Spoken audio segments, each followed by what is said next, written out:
Hello friends, welcome to only eyes Hindi. सभी friends का बहुत बहुत स्वागत है। तो आपका पॉलिटी का एनसीईआरटी क्लास 11 का चल रहा है, बहुत इंपॉर्टेंट है। किसी भी स्टैंडर्ड बुक को हम कवर करें, स्टार्ट करें, उसके पहले एक बार हम नज़र डाल लेते हैं एनसीईआरटीज पर। पॉलिटिकल साइंस राजनीतिक सिद्धांत आपका हो चुका, उसमें 8 इम्पॉर्टेंट क्लासेस थी जो आपके लिए अवेलेबल हैं। अब हमने स्टार्ट किया है भारतीय संविधान सिद्धांत व व्यवहार, इंडियन कॉन्स्टिट्यूशन एट वर्क, और इस पे हम बात करने वाले हैं आज चैप्टर नंबर 3 की।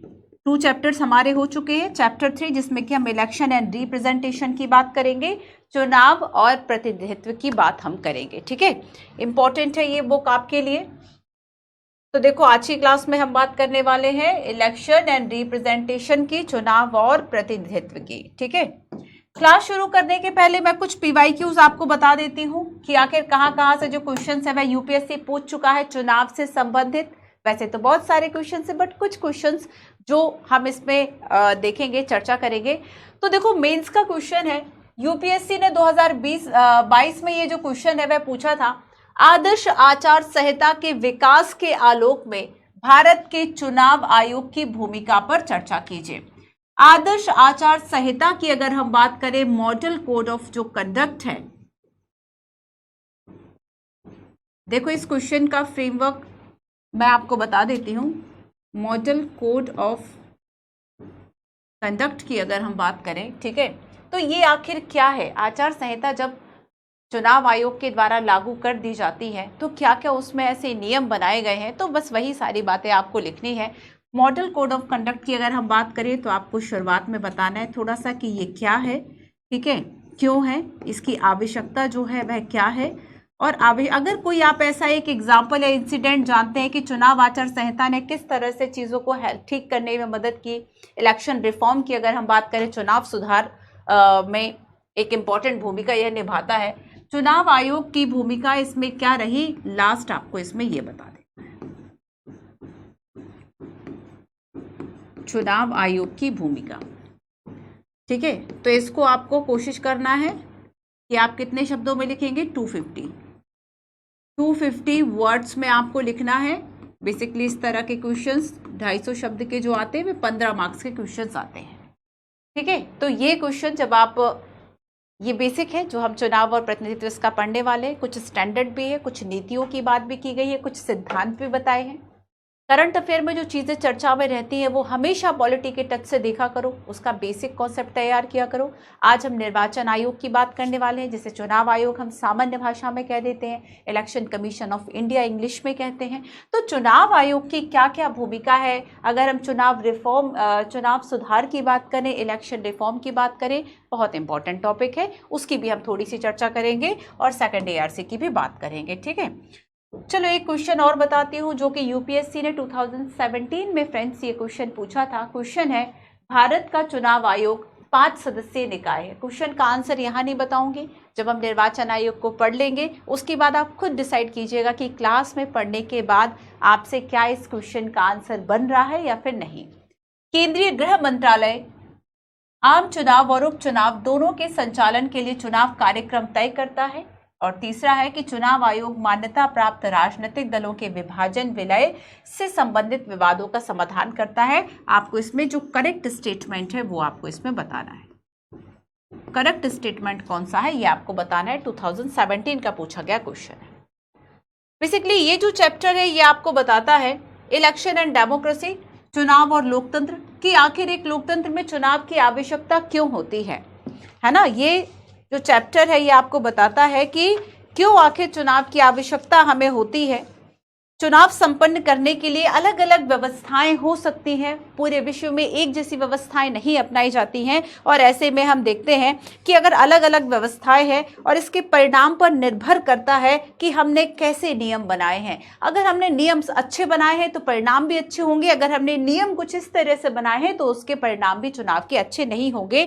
और हमें चुनाव को निष्पक्ष ढंग से कराने के लिए एक मशीनरी चाहिए, लेकिन ये सारी जो बातें हैं वह हम राजनीति पर नहीं छोड़ सकते, ये सारे जो नियम है वो चुनावी राजनीति का जब खेल शुरू होता है चीजें वहां से बिगड़ जाती हैं, और इसलिए हम इसे सरकार पर ना छोड़ते हुए हमने इस व्यवस्था को संविधान में लिख दिया है। खुद सोचो कि किसी राजनीतिक पार्टी से कहे कि ऐसा करो कि आप नियम बना लो चुनाव के, आपको नहीं लगता कि वो बहुत ही ज्यादा, आपको क्या लगता है कि वो इम्पार्शियल होकर फ्री एंड फेयर तरीके से नियम बनाएगा, या फिर वह अपने पक्ष में नियम बनाएगा, अपने स्वार्थ पूर्ति करेगा?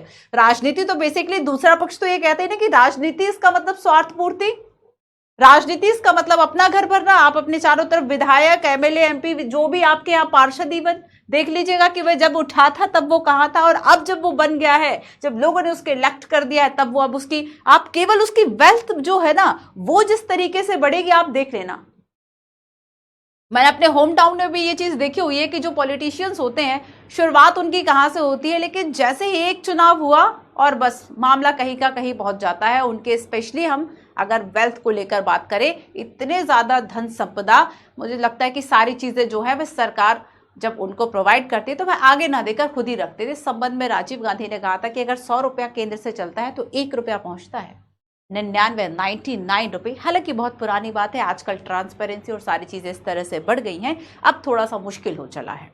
सो यहाँ पर हम देखेंगे कि एक चुनावी व्यवस्था के लिए बहुत जरूरी होता है कि संविधान में सारी चीजों को लिख दिया जाए, क्योंकि अगर हमने नहीं लिखा तो कहीं ना कहीं जो राजनीति है वह अपने दाव पेच में इन चीजों को उलझा देगी। तो ऐसे में हमें बहुत जरूरी है कि हम ये जाने कि चुनाव की जो विभिन्न विधियां हैं वह क्या है, विशेषताएं क्या है, निष्पक्ष चुनाव का महत्व क्या है, और जो चुनाव सुधार है वह क्या है। यूपीएससी ज्यादातर जो कॉन्सेप्ट पर फोकस करती है, हम देखेंगे कि चुनाव सुधार। अब चुनाव सुधार पर क्यों ज्यादातर मेंस का एक मुद्दा है, क्यों मेंस के लिए ज्यादा इंपॉर्टेंट चुनाव सुधार है? अगर मैं इन सब में से कहूं प्रीलिम्स के लिए इसमें ज्यादा इंपॉर्टेंट होगा, कहां गया निर्वाचन आयोग, ये पीटी के लिए ज्यादा होगा। कौन सा आर्टिकल, किस आर्टिकल के अंतर्गत क्या काम किए जाते हैं, है ना। और इसमें हम ओवरऑल सारी चीजों को डिस्कस करने वाले हैं। तो यहाँ पर देखो निर्वाचन आयोग से भी लास्ट क्वेश्चन मैंने आपको बताया जो 17 में आया, 2022 में मैंने आपको बताया चुनाव सुधार का एक हिस्सा है मॉडल कोड ऑफ कंडक्ट, और इसमें चुनाव आयोग की क्या भूमिका है, ये सारी बातें। चुनाव सुधार, क्योंकि जब आप ब्यूरोक्रेट, आप नौकरशाह बन जाएंगे, सिविल सेवक बन जाएंगे, तब आपका एक काम क्या होगा कि जो प्रॉब्लम्स हैं उन प्रॉब्लम्स को फाइंड करना, उन प्रॉब्लम्स को दूर करना, और जब प्रॉब्लम को समझोगे, सारी चीजों को समझोगे, तभी चीजों को ठीक से समझ पाओगे, कर पाओगे, है ना। तो चुनाव और लोकतंत्र सेकंड हम बात करेंगे। Election system in India, Bharat में चुनाव की जो व्यवस्था है वह आखिर कैसी है। इसके पहले भी हम चुनाव व्यवस्था का एक चैप्टर और पढ़ चुके होते हैं अब तक। अगर हमने सीक्वेंस से बुक पढ़ी होती है तब हम देखते हैं कि 6 इसकी चुनाव व्यवस्था की प्रक्रियाएं जो है वह तय की गई हैं। सर्वाधिक वोट से जीत प्रणाली एफपीटीपी सिस्टम, देखो इसको शॉर्ट में कह दिया जाता है एफपीटीपी सिस्टम। आप अपने चारों तरफ देखते हैं लोकतंत्र में उठने वाले हाथ का बड़ा महत्व है। किसी व्यक्ति के पक्ष में 1 हाथ उठा, किसी व्यक्ति के पक्ष में 5 हाथ उठे हैं, जीत किसकी मानेगी? डजंट मैटर कि वो 1 हाथ जिसका उठा था वो ज्यादा इंटेलेक्चुअल पर्सन था, डजंट मैटर। कहा भी जाता है कि जब पहला आम चुनाव हुआ था पूरा विश्व टकटकी लगाए हुए था कि देखें तो कि आखिर इस स्वतंत्र ये जो देश और जिसमें जनसंख्या इतनी ज्यादा है, डाइवर्स कंट्री है, ऐसे में हम जरा देखें तो कि यहाँ पे तमाशा कैसा होता है। तो पहले चुनाव को तमाशा विश्व के नजरिए से देखा गया था, लेकिन जब सफलतापूर्वक पहला आम चुनाव 52 हम देखें 51-52 के दौरान हुआ। पहला चुनाव कराने के पहले भी निर्वाचन आयोग ने 2-3 बार, क्योंकि वोटर लिस्ट ही नहीं बन पा रही थी, 40 लाख से ज्यादा महिलाओं के नाम लिखे हुए थे कि इसकी बीवी, इसकी पत्नी, अब बीवी पत्नी एक ही हो गया, इसकी बीवी, इसकी पुत्री, है ना, समझ रहे हैं। तो यहाँ पर फलाना की बेटी, फलाना की पत्नी, ऐसे करके जो नाम है 40 लाख से ज्यादा महिलाओं के लिखे हुए थे। कई करोड़ों नाम जो वोटर लिस्ट में नहीं थे। तो शुरुआती व्यवस्थाओं से हम कैसे निपटे, और अब जब हम देखते हैं कि 2019 में चुनाव हुए, अब आपके जो चुनाव है 24 में होंगे लोकसभा के, तब किस तरीके से ये जो आम चुनाव है अब तक होते आए हैं, क्या व्यवस्थाएं रही, कितनी सरकारें आई गई, स्थानीय स्तर पर चुनाव कहें, संसद के चुनाव कहें, विधानसभाओं के चुनाव कहें, विधान परिषदों की बात करें, कैसे ये पूरा सिस्टम जो है वह चल रहा है। ठीक है, अब देखो एफपीटीपी, आप अपने चारों तरफ देखते हैं कि लोकतंत्र में उठने वाले हाथ का बड़ा महत्व है। डजंट मैटर कि वह हाथ किसका उठ रहा है, बस काउंटिंग ज्यादा होनी चाहिए। और आप देखते हैं कि यहां पर यह मतलब नहीं है कि देखो जैसे कि मान लीजिए 5 पार्टीज खड़ी हैं, 100 में से आपको वोट बांटने हैं, ठीक है, आपने इसको 25 दे दिए, अब बाकी को इससे कम दे दो, किसी को 19, किसी को 18, किसी को 17, किसी को 20। अब इसमें जीतेगा कौन? जीतेगा जिसको 25 मिले, भले वह 1 वोट से जीता होगा। तो सर्वाधिक वोट से जीत प्रणाली या एफपीटीपी इसको कहा जाता है शॉर्ट में, है ना। First pass the post system, मतलब जिसको ज्यादा मत मिलेंगे वो जीत जाएगा, डजंट मैटर कि उसको कितने परसेंटेज वोट मिले हैं। प्रपोर्शनल रिप्रेजेंटेशन, इजराइल जैसे कंट्री में इस तरह की व्यवस्थाओं को अपनाया जाता है, समानुपातिक प्रतिनिधित्व। प्रपोर्शन की बात की गई है, समानुपात की बात की गई, मतलब किसी न किसी चीज के अनुपात में कुछ तो है। इसका मतलब है कि इजराइल में एक ऐसा सिस्टम अपनाया गया जिसमें कि जितने परसेंट आपको वोट मिलेंगे उतने आपको सीट मिलेंगे। अगर आपको 50% वोट मिलेंगे, 100 सीट है, तो आपको 50 सीट दी जाएंगी। इंडिया में ऐसा नहीं है। हम एक लोकसभा चुनाव में उदाहरण में देखेंगे कि अगर कांग्रेस को जो है वह 80% सीट मिली लेकिन उसे केवल 50% वोट मिले थे, क्या फर्क पड़ता है इस चीज से? ऐसा इसलिए हुआ क्योंकि हमने जिस सिस्टम को अपनाया था वो प्रेफर कर रहा था first pass the post system, इसी पर आधारित था। हमने सबसे ज्यादा जिसको वोट मिलेंगे उसको विजेता घोषित करने की नीति को अपना रखा है ऑलरेडी। और ऐसे में हम ये नहीं कह सकते कि नहीं नहीं इसको वोट के अनुपात में सीटें दे दो। अगर वोट के अनुपात में सीट हम देने लगे तो वो समानुपातिक प्रतिनिधित्व है। अब अगली व्यवस्था आती है, अगला प्रश्न आता है, देखो उस आंसर से ही क्वेश्चन आ गया कि हमने इसको क्यों अपनाया, वाई एफपीटीपी अपनाया या डेमोक्रेसी अपनाया या धर्मनिरपेक्षता अपनाया। दूसरा प्रश्न तो वही होता है ना, डेफिनेशन चीजों को समझने के बाद कि क्यों, आखिर क्यों। तो हम देखेंगे कि why did India adopt the FPTP system, क्यों हमने प्रोपोर्शनल रिप्रेजेंटेशन था इसको क्यों नहीं अपनाया। भारत में सर्वाधिक वोट से जीत प्रणाली जो है वह आखिर क्यों स्वीकार की गई। रिजर्वेशन ऑफ कॉन्स्टिट्यूएंसीज, निर्वाचन क्षेत्रों में आरक्षण, ये क्या है इसको भी देखेंगे। ठीक है, हम देखते हैं निर्वाचन, जैसे कि देश को हमने कई भागों में बांट दिया था चुनाव के उद्देश्य से, है ना। पर्पस ऑफ इलेक्शन हमने कई डिफरेंट एरियाज में डिवाइड किया और कुछ एरियाज ऐसे थे जिसको कि हमने रिजर्व घोषित कर दिया, पर्टिकुलर कम्युनिटी जिसका वहां पे नंबर ऑफ, अगर हम पॉपुलेशन की बात करें वह ज्यादा था, तो ऐसे लोगों के लिए हमने उसे रिजर्व वहां कर दिया कि यहां से सीट केवल SC ST के लिए आएगी। वोट सब डाल सकेंगे लेकिन जो कैंडिडेट खड़ा होगा वो इसी पर्टिकुलर कम्युनिटी से होगा। क्लियर? चलो, फ्री एंड फेयर इलेक्शन, स्वतंत्र और निष्पक्ष चुनाव क्या है, क्यों जरूरी है। सार्वभौमिक वयस्क मताधिकार, चुनाव लड़ने का अधिकार, यूनिवर्सल एडल्ट फ्रेंचाइज कई बार हम पढ़ चुके हैं। इसका मतलब क्या होगा कि जो 18+ है वह एलिजिबल है वोट के लिए। स्कूल कॉलेजेस में, स्कूल में बच्चे 17, ज़्यादातर आमतौर पर यही हमारी उम्र की सीमा चलती है कि हम 18-19 तक कॉलेज पहुंच जाते हैं। तो आप देखेंगे कि स्कूल लेवल पर ही ज्यादातर स्कूल वालों को ये इंस्ट्रक्शंस दिए जाते हैं कि वे जब बच्चे 17 साल के हो, 17 ईयर जब उसमें हो, चाहे वह 11 में हो या 12 कक्षा में हो, तभी उनका किसी न किसी तरीके से वोटर लिस्ट में के नाम के लिए एक नामांकन हो जाता है कि जैसे ही 18 के होंगे अगले साल इनका लिस्ट में नाम होगा। आप देखेंगे समटाइम्स आपने अगर फिल नहीं भी करा होता तब भी आपके पास वोटर आईडी और सारी चीजें आ जाती हैं, आपका वोटर लिस्ट में नाम होता है। क्यों? क्योंकि स्कूल वालों ने दर्ज करा दिया था, उनके पास लिस्ट थी कि इसकी उम्र क्या है। ज्यादातर आप देखेंगे कि उम्र के चक्कर में अगर कोई विवाद होता है तो आपके स्कूल सर्टिफिकेट, है ना, प्राइमरी एजुकेशन और बाद में जो हायर एजुकेशन उसके सर्टिफिकेट जो है वे ज्यादा मान्य होते हैं। तो चुनाव लड़ने का अधिकार, यूपीएससी ने यहाँ पर पूछा था कि राइट टू वोट आपका कौन सा राइट है। 18 में ये क्वेश्चन पूछा था बट यूपीएससी ने इसको माना था कि ये कॉन्स्टिट्यूशनल राइट है। 18 का क्वेश्चन है। बहुत सारे क्वेश्चन इसमें इंटरलिंकिंग आपको मिल जाएंगे। स्वतंत्र निर्वाचन आयोग और चुनाव सुधार, आया समझ में ये पूरा टॉपिक, पूरा चैप्टर? तो देखो पहले चलते चुनाव और लोकतंत्र की तरफ कि आखिर चुनाव और लोकतंत्र जो है वह कैसे जुड़ा हुआ है। ठीक है, चुनाव और लोकतंत्र जो है वह आखिर कैसे जुड़ा हुआ है। देखो, इलेक्शन एंड डेमोक्रेसी, सबसे पहले तो देखो कि अगर हमें चुनाव और प्रजातंत्र के बारे में पढ़ना है तो हमें 2 क्वेश्चन खुद से पूछने चाहिए और जब हम इन प्रश्न का आंसर ढूंढेंगे तब हमें ये चीजें समझ में आ जाएंगी। 2 क्वेश्चन है। पहला प्रश्न आपसे कहता है कि क्या बिना चुनाव के लोकतंत्र रह सकता है? Can we have democracy without holding elections? क्या बिना चुनाव के, चुनाव ना हो और लोकतंत्र हो, चुनाव ना हो लोकतंत्र ना हो तो लोकतंत्र की तो आत्मा ही मर जाएगी। लोकतंत्र जो डेमोक्रेसी वह क्रश कर जाएगा, वह सरवाइव नहीं कर सकता अगर इलेक्शन ना हो। क्यों ना हो? क्योंकि अगर लोकतंत्र का तो मेन मतलब ही यही है कि लोगों के द्वारा चुना हुआ शासक सरकार, तब ऐसे में अगर चुनाव ही नहीं होगा तब लोकतंत्र क्यों? आखिर चुनाव को लोकतंत्र का त्यौहार कहा जाता है। आम चुनाव को लोकतंत्र का त्यौहार, सब स्कूल कॉलेजेस हर चीज बंद रहती कि नहीं चुनाव है, चुनाव कराने हैं तो सब बंद है। चुनाव एक त्यौहार है भाई डेमोक्रेसी का। क्या बिना लोकतंत्र के चुनाव हो सकता है? चुनाव तो कहीं भी करा लो, राजतंत्र में करा लो कि जाओ, माने ना माने वो बात अलग है। लोकतंत्र के बिना चुनाव हो सकता है? केवल लोकतांत्रिक व्यवस्थाएं ही चुनाव कराएं? क्या हर तरीके का चुनाव लोकतांत्रिक है? एक इस प्रश्न का आंसर हमें मिलता है कि गैर लोकतांत्रिक व्यवस्थाओं में भी चुनाव हो सकता है। चलो इस क्वेश्चन का आंसर पहले ढूंढते हैं थोड़ा सा, है ना, कुछ मेन पॉइंट्स लिखते हैं। क्या बिना चुनाव के लोकतंत्र रह सकता है? ये पहला प्रश्न। तो देखो,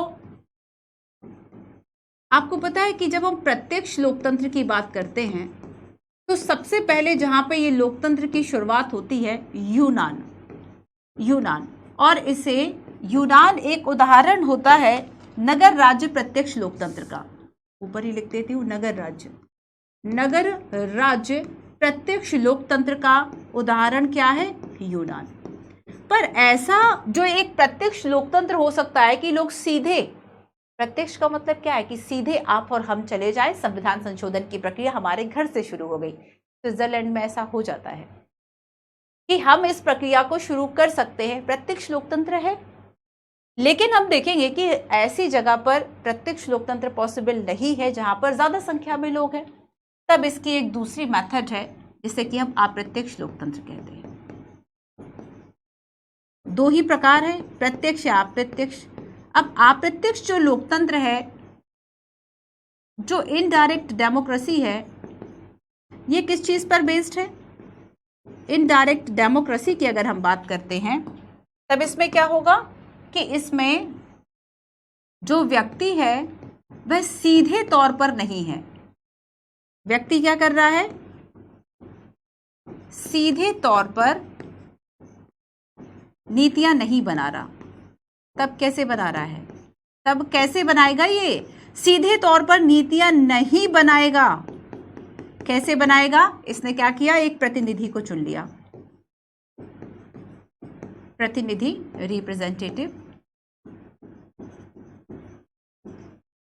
एक रिप्रेजेंटेटिव प्रतिनिधि को चुन लिया। एमपीज हो सकता है, एमएलएज हो सकता है, member of legislative assembly, member of parliament, है ना। तो ये रिप्रेजेंटेटिव क्या करेगा? आपके लिए लॉ मेकिंग करेगा। ये रिप्रेजेंटेटिव क्या करेगा? आगे संसद में जाके कानून की प्रक्रिया में भाग लेगा और नियम बनाएगा। तो आप डायरेक्ट नियम तो नहीं बना रहे थे, अब ये नियम देखो कितना इनडायरेक्ट हो गया। तो हम देखेंगे कि एक व्यक्ति है और नियम जाके यहां पर बन रहा है, इसलिए हमने इसको क्या कह दिया? अप्रत्यक्ष कह दिया। इसलिए हमने इसको क्या कह दिया बच्चों? अप्रत्यक्ष।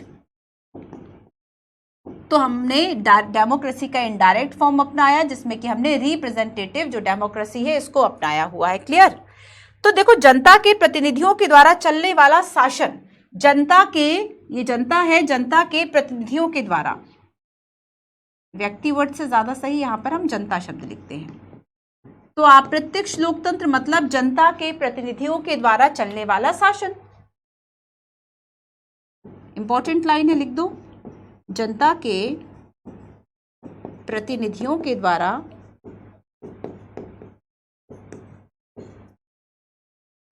चलने वाला शासन।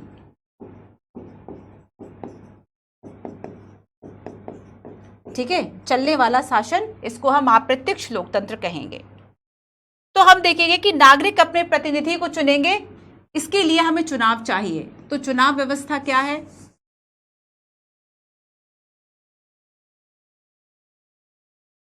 चुनाव क्या है? प्रतिनिधि को चुनने के लिए कोई ना कोई व्यवस्था तो होगी। तो चुनाव ऐसी व्यवस्था जिससे हम प्रतिनिधि को चुनते हैं, जिससे हम प्रतिनिधि को चुनते हैं। आया समझ में? अब खुद देखो कि अगर व्यवस्था जो है फाइनली लॉ मेकिंग का जो काम है वह ये व्यक्ति करेगा तो इसको चुनना इंपॉर्टेंट है या नहीं है? अब इसको चुनना बहुत इंपॉर्टेंट है और इसलिए तो हम लोकतंत्र का त्यौहार कह रहे हैं चुनाव को। ठीक है, तो इलेक्शन दो तरीके के हो सकते हैं। एक तो आपका आम चुनाव होता है जिसे कि जनरल इलेक्शन कहा जाता है, दूसरा आपका बाई इलेक्शन होता है, उपचुनाव हम कहते हैं। बाई इलेक्शन, उपचुनाव, जब मान लीजिए किसी एक सीट वैकेंट हो जाए, वो कैसे हो सकती है, या तो वह त्यागपत्र दे दे, किसी तरीके से हट जाए, या उसकी मृत्यु हो जाए।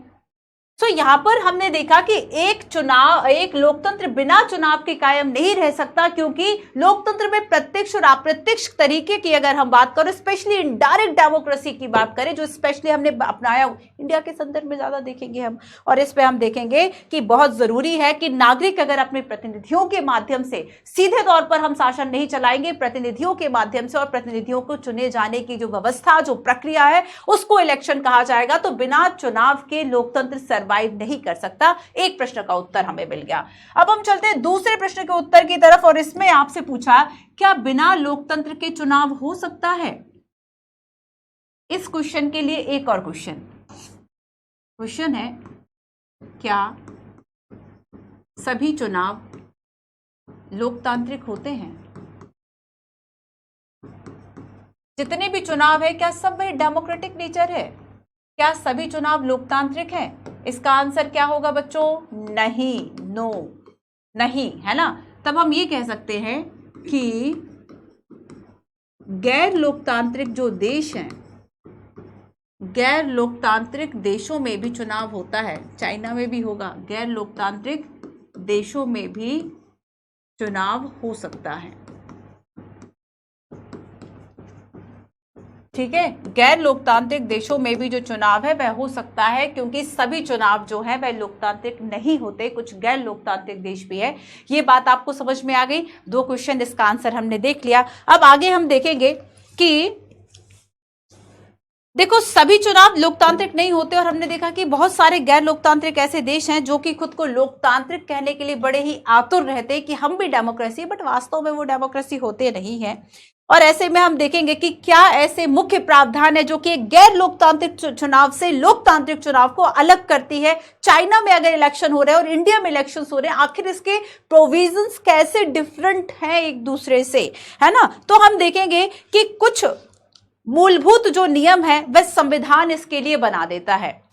तो हम अपनी चुनाव व्यवस्था को, चूंकि हमने देखा कि हम राजनीति का जो खेल है वह शुरू करें, इसके पहले कुछ नियम होने चाहिए, और ये नियम हमने संविधान में लिख दिए हैं। और इसलिए हम देखेंगे कि संविधान की महत्वपूर्ण भूमिका है कि लोकतांत्रिक देश में चुनाव के लिए नियम बनाए। याद करो, लास्ट हमने देखा था कि जो लोकतांत्रिक देश हैं, अनिवार्यतः लोकतंत्र है तो अनिवार्यतः इसके पास क्या होगा बच्चों?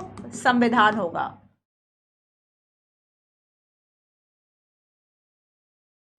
लेकिन अगर इस स्थिति को हम अपोजिट करें, इसको ए माने, इसको बी माने, क्या जहां पे कॉन्स्टिट्यूशन है क्या वो सभी लोकतांत्रिक होंगे? तो ये रॉन्ग हो जाएगी कंडीशन। ठीक है, तो यहां पर इसका मेन आपको याद रखना है कि अगर लोकतंत्र है तो वहां पे कॉन्स्टिट्यूशन का होना जरूरी है, मतलब कुछ नियमों के अनुसार ही चीजें चलेंगी। और इसलिए हमने कहा कि संविधान चुनाव के लिए क्या करेगा? कुछ जो मूल नियम है उसको बना लेगा। ठीक है, चुनाव के लिए कुछ मूल नियम बना लेगा, और ये मूल नियम हमें ये बताते हैं, ये मूल नियम हमें क्या बताएंगे कि कौन मत देने के योग्य है, वोटिंग कौन करेगा। तो हमने कह दिया कि चलो भाई, जो 18+ है ये वोटिंग करेगा, डजंट मैटर कि वह किस जाति का है, वह जेंडर उसका क्या है ना। कौन चुनाव लड़ने के लिए योग्य है और कौन चुनाव की देखरेख करेगा। तो बेसिकली जब हम इन 3 प्रश्नों का आंसर देखते हैं बच्चों, ये 3 प्रश्न हमें ये बताते हैं, इन तीनों का लक्ष्य है कि स्वतंत्र और निष्पक्ष चुनाव हो जाएं। इन तीनों प्रश्नों का एक लक्ष्य है, इन तीनों प्रश्नों का लक्ष्य निष्पक्ष व स्वतंत्र चुनाव से है। ठीक है, इनका लक्ष्य क्या है? तीनों प्रश्नों का लक्ष्य यही है कि वोट कौन देगा, चुनाव कौन लड़ेगा और चुनाव की देखरेख कौन करेगा। इन तीनों प्रश्नों का लक्ष्य है कि हम निष्पक्ष और स्वतंत्र चुनाव कराएं। और बाकी अब 2 क्वेश्चन और बचे कि मतदाता जो है वे अपना प्रतिनिधि कैसे चुनेंगे और मतगणना कैसे होगी और प्रतिनिधियों का चुनाव कैसे होगा। तो अंतिम ये जो दोनों प्रश्न हैं, ये आपको जानते हो क्या बताते हैं? ये दोनों जो प्रश्न हैं ये बताते हैं न्याय और प्रतिनिधित्व की बात करते हैं। न्यायपूर्ण प्रतिनिधित्व, इनका लक्ष्य क्या है? अंतिम 2 प्रश्नों का न्यायपूर्ण प्रतिनिधित्व, ऐसे नियम बनाना जिससे प्रतिनिधित्व कैसा हो, न्यायपूर्ण हो। आया समझ में? तो यहाँ पर ये जो पांच जो प्रश्न है बेसिकली ये हमें ये बताते हैं। कॉन्स्टिट्यूशन ने बेसिक रूल बना दिया, who is eligible to vote, who contest supervision elections, है ना, कौन सी सारी चीजें करेगा। तो ये सारी चीजें हमें बताएंगी। Free and fair election and fair representation. Fair representation की जब हम बात करेंगे तब इसमें मतदाता अपना प्रतिनिधि कैसे चुनेंगे, इसके लिए हमें जो फेयर मैनर में चुनाव है, निष्पक्ष जो चुनाव है वह कराने चाहिए। मतगणना कैसे होगी, प्रतिनिधियों का चुनाव कैसे होगा, ये भी एक इंपॉर्टेंट होगा। क्लियर हुआ? आओ एक क्वेश्चन का आंसर दो जरा।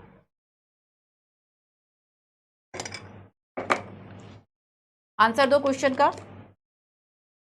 दिख रहा है ना क्वेश्चन? एक प्रत्यक्ष लोकतंत्र में जहां नागरिक दिन प्रतिदिन निर्णय लेने और सरकार चलाने में प्रत्यक्ष रूप से भाग ले और इन प्रतिनिधियों को चुनने के लिए अपनाई जाने वाली विधियों को ही हम चुनाव कहते हैं।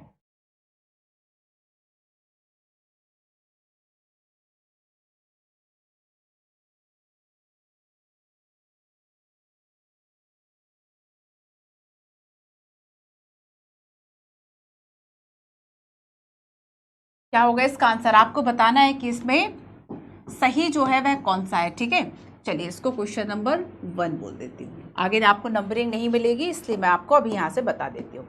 एक और क्वेश्चन देखो, अगर हम ये कहते हैं कि किसी भी देश का जो चुनाव है वह डेमोक्रेटिक है,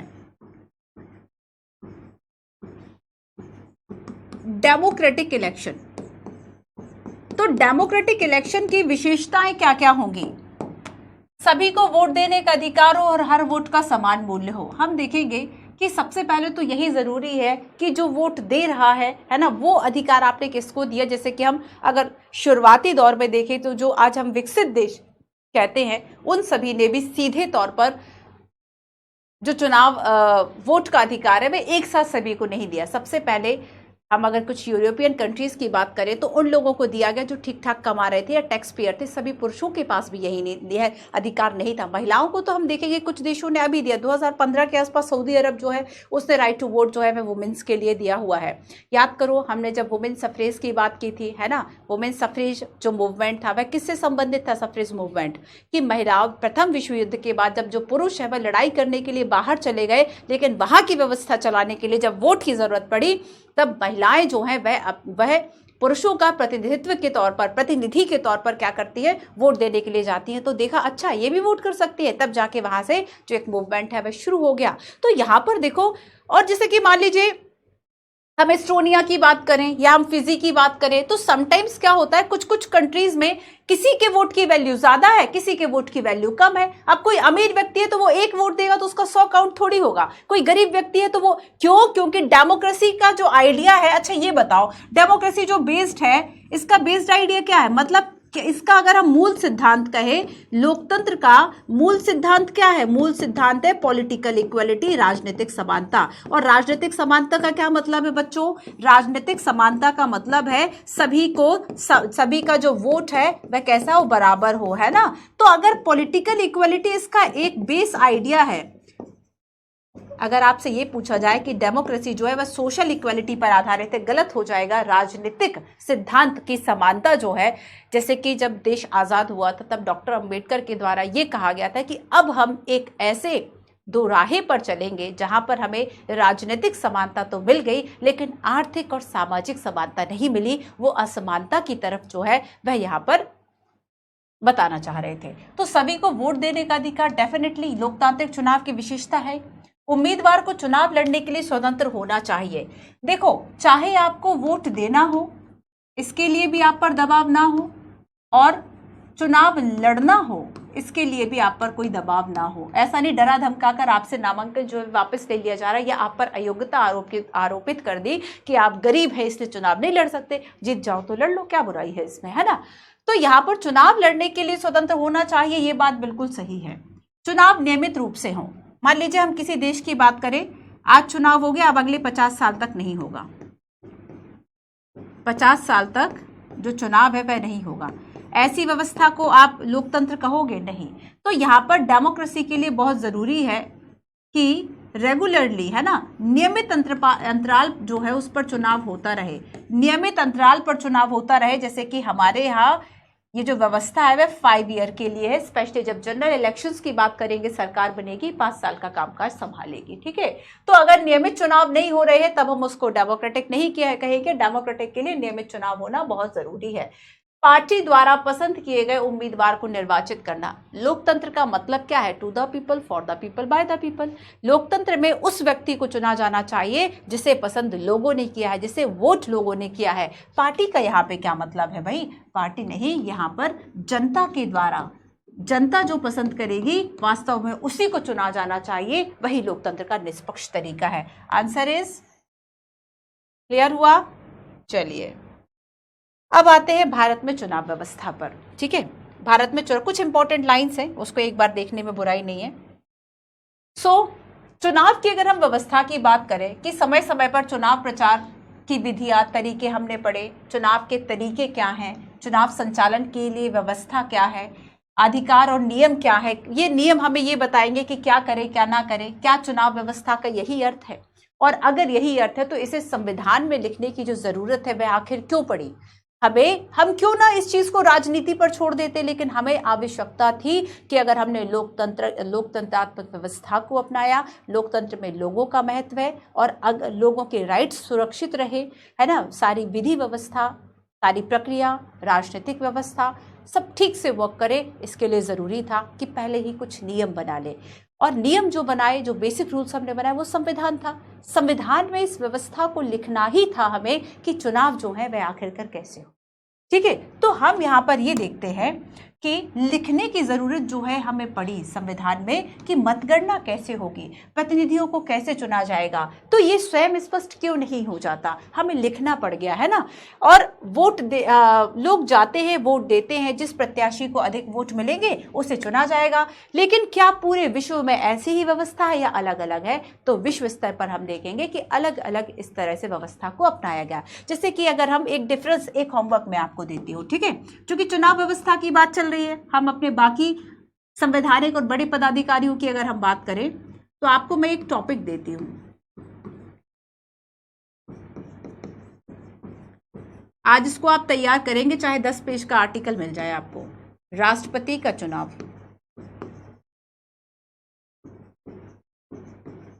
अमेरिका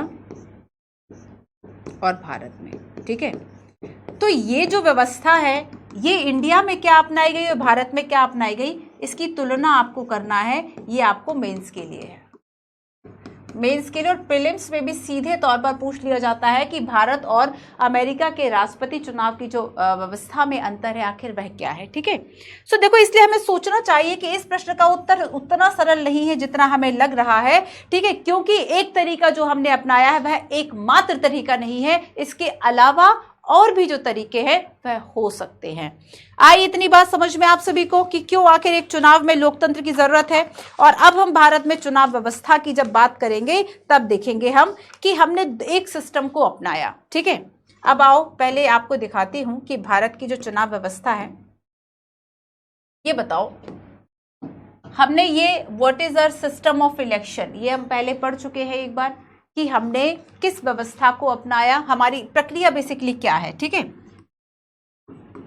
क्लास 9 में आप इसको पढ़ते हैं,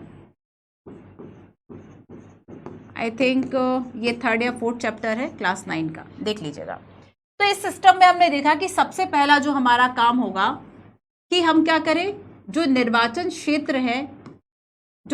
क्षेत्र है, ठीक है, जिसको कि हम इलेक्टोरल कॉन्स्टिट्यूएंसीज कहते हैं, चुनावी क्षेत्र, सामान्य भाषा में इसको सीट कहा जाता है, इसका निर्धारण कर लें। ठीक है, निर्वाचन क्षेत्र चुन ले, एक निर्वाचन क्षेत्र से एक प्रत्याशी चुना जाएगा, जैसे कि हम लोकसभा के लिए कहते हैं 543 सीट है।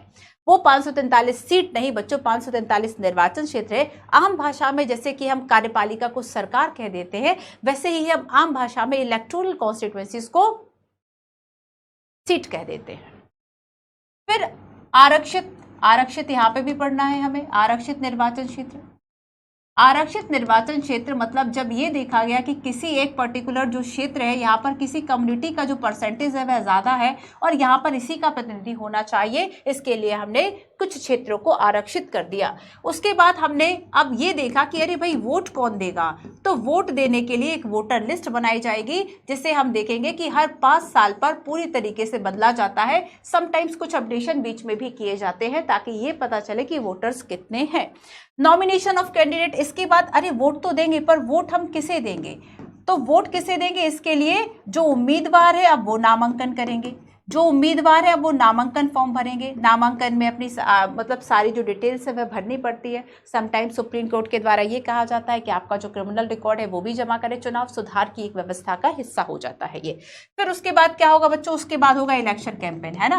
हाँ, आप हमें वोट दो, हम आपको आज़ादी देंगे। तो इस तरह की आप बातें जो है वह सुनते हैं कि इलेक्शन कैंपेन कहते हैं लोकतंत्र बचाओ, इलेक्शन कैंपेन्स कहते हैं गरीबी हटाओ। तो ये कैंपेन है जिसके माध्यम से आप ये समझ पाते हो कि पर्टिकुलर जो पार्टी है वह अपने प्रोपेगेंडा में, वह अपने एजेंडा में, ये वह आएगी तो वह क्या करेगी, है ना। और उसके बाद पोलिंग एंड काउंटिंग का डे आता है। तो ये हम 6 प्रक्रियाओं की बात करते हैं, ये पहले पढ़ चुके।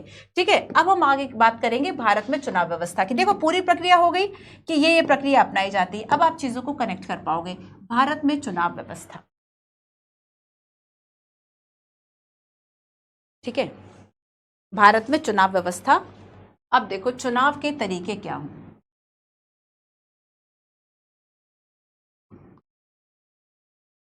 चुनाव के तरीके क्या हों, हमने संविधान में किस किस प्रश्नों का उत्तर देखा है। चुनाव संचालन, चुनाव संचालन जो पूरी व्यवस्था है वो कैसे कैसे काम करेगी, क्या इसके फंक्शंस होंगे, क्या इसके अधिकार होंगे, नियम और प्राधिकार इसके क्या होंगे, है ना। इसके लिए जो रूल्स बनेंगे, नियम प्राधिकार, अगर हम देखें किसके पास अथॉरिटी होगी, तो ये सारी चीजें। अब नियम और प्राधिकार की अगर हम बात करेंगे, नियम प्राधिकार इसलिए जरूरी हैं कि जनता के अनुसार शासक हो, जनता के अनुसार जो प्रत्याशी है, नियम क्यों जरूरी है, जनता के अनुसार जो प्रत्याशी है वह चुना जाए। ठीक है, और एक से ज्यादा विधियां हो सकती हैं। अब देखो एक से ज्यादा विधियां क्या कर सकती हैं, इसे समझो पहले। ये भी तो हो सकता है कि जो एक विधि है, एक विधि, इसमें अल्पसंख्यकों को लाभ मिले, इसमें अल्पसंख्यकों को लाभ मिले। लेकिन जब हम दूसरी विधि अपनाते हैं, ठीक है, हम देखते हैं कि जब दूसरी विधि अपनाते हैं, जब दूसरी विधि अपनाते हैं तब ये मामला ऐसा ना हो, मामला कैसा हो जाए, उल्टा हो जाए, इन्हें लाभ ना मिले बल्कि हानि हो जाए। तो अलग अलग नियम हो सकते हैं, तो कुछ में अल्पसंख्यक को, तो कुछ में बहुसंख्यक जो है वह लाभ में रहते हैं, बहुसंख्यक जो है वह क्या है, लाभ में रहते हैं। तो अब हम कौन सी तरीका, कौन सी विधि अपनाएं, ये हमारे सामने एक बड़ा प्रश्न चिन्ह खड़ा कर देता है। ठीक है, तो देखो इसलिए हमने क्या किया कि चुनाव व्यवस्था जो है वह कैसी हो, इसको हमने अपने कॉन्स्टिट्यूशन में लिख दिया। मुझे आर्टिकल्स बताइए जरा, कौन कौन से आर्टिकल्स हैं जो चुनाव व्यवस्था से संबंधित हैं। इसको हमने क्या किया बच्चों, संविधान में लिख दिया कि मतगणना कैसे होगी, चुनाव व्यवस्था कैसी होगी, चुनाव के नियम क्या होंगे, संविधान में लिख दिया कि मतगणना ऐसे होगी। ठीक है, मतगणना कैसे होगी, और हमने इसमें एक विधि को अपनाया जिसे FPTP कहा जाता है, first past the post system. ये क्या है आगे समझते हैं। First past the post system, इन चीज़ों को आपको इंग्लिश में याद करना मजबूरी है। अब पूछो क्यों, क्योंकि समटाइम्स आपको सर्वाधिक मत से विजेता प्रणाली, है ना, सर्वाधिक वोट मिले वह विजेता रहा, इस तरह के हिंदी वर्ड की जगह आपको इसी का जो हिंदी वर्जन है वह देखने को मिलता है, first past the post system, बस वह हिंदी में ट्रांसलेटेड लिखा होता है। ठीक है, तो इसलिए आपको FPTP जो है ये याद रखना है। क्लियर, चलिए एक स्क्रीनशॉट ले लीजिए या फिर आप नोट्स बनाते रहिए। फॉर एग्जाम्पल नवभारत टाइम की ये न्यूज़ है जिसमें कि लिखा हुआ है पहली बार कांग्रेस को 3/4 बहुमत, पहली बार अब ये पढ़ने की कोशिश नहीं करना है, एक अखबार की कटिंग है जो एनसीईआरटी में बताया हुआ है। ये समझाने का एक तरीका है कि आखिर ये जो न्यूज़ हम पढ़ रहे हैं कि कांग्रेस को पहली बार 3/4 बहुमत, ये आखिर क्या है। तो हम देखेंगे कि बच्चों चुनाव ये एक 1984 के लोकसभा जो चुनाव हुए थे उसका एक हिस्सा है, ठीक है। 1984 में लोकसभा के, ठीक है, जो इलेक्शंस हुए थे इस चुनाव के बाद का न्यूज़पेपर है। और इसमें हमने देखा था, इस चुनाव के अगर आप आंकड़े देखेंगे तो कांग्रेस को कुल 543 सीट में से 543 सीट, लोकसभा के लिए कितने निर्वाचन क्षेत्र हैं? कुल 543। तो 543 में से कितना प्राप्त हुआ था? इसको अगर हम सीटों की बात करें तो ये सीटें इसको मिल गई थी 415, 415 सीटें मिल गई थी, ठीक है। ये इतनी सीट मिल गई थी या इतने क्षेत्रों से ये विजय हो गए थे। अब आगे हम देखेंगे कि अगर हम कुल वोट की बात करें, ठीक है, तो कुल वोट का कितना प्रतिशत जो है वह इसको मिला था, कुल वोट का कितना जो प्रतिशत है वह कांग्रेस को आखिर मिला था। तो ये 50% भी नहीं था, लगभग 48% जो वोट है, 48% जो वोट है वह मिले थे। लेकिन सीट जो मिली ना वो 80% थी। सीट जो मिली बच्चों वह कैसी थी? 80% थी। अब ऐसा क्यों हुआ? ऐसा क्यों हुआ? ऐसा इसलिए हुआ क्योंकि हमने जिस व्यवस्था को अपनाया है वो व्यवस्था है first past the post system, सर्वाधिक वोट से जीत प्रणाली, ठीक है। फिर से समझो, हमने 1984 का जो लोकसभा चुनाव का परिणाम आया था उसका एक नवभारत टाइम्स की कटिंग है जिसमें कि ये लिखा हुआ था कि 3/4 बहुमत पहली बार कांग्रेस को मिला, है ना। और यहाँ पर ये बताया गया कि 543 सीट में से 415 जो सीट है वह कांग्रेस को मिल गई और कुल सीटों का ये 180% है।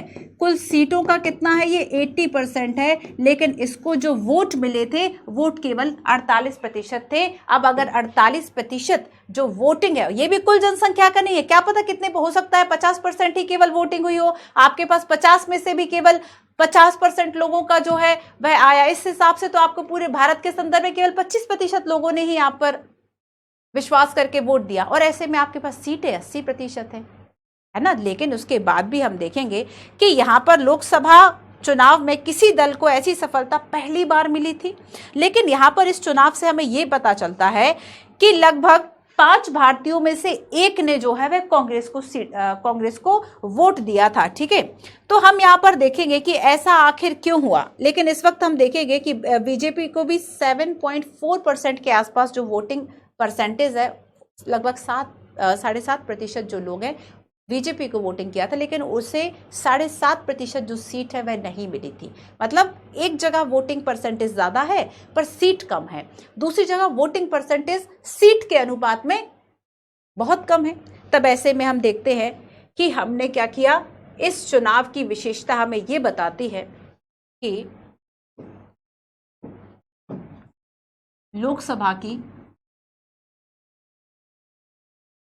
लोकसभा को हमने 543 निर्वाचन क्षेत्र में बांटा। लोकसभा को हमने 543 निर्वाचन क्षेत्रों में बांटा, ठीक है। और याद रखना कि एक निर्वाचन क्षेत्र से एक निर्वाचन क्षेत्र से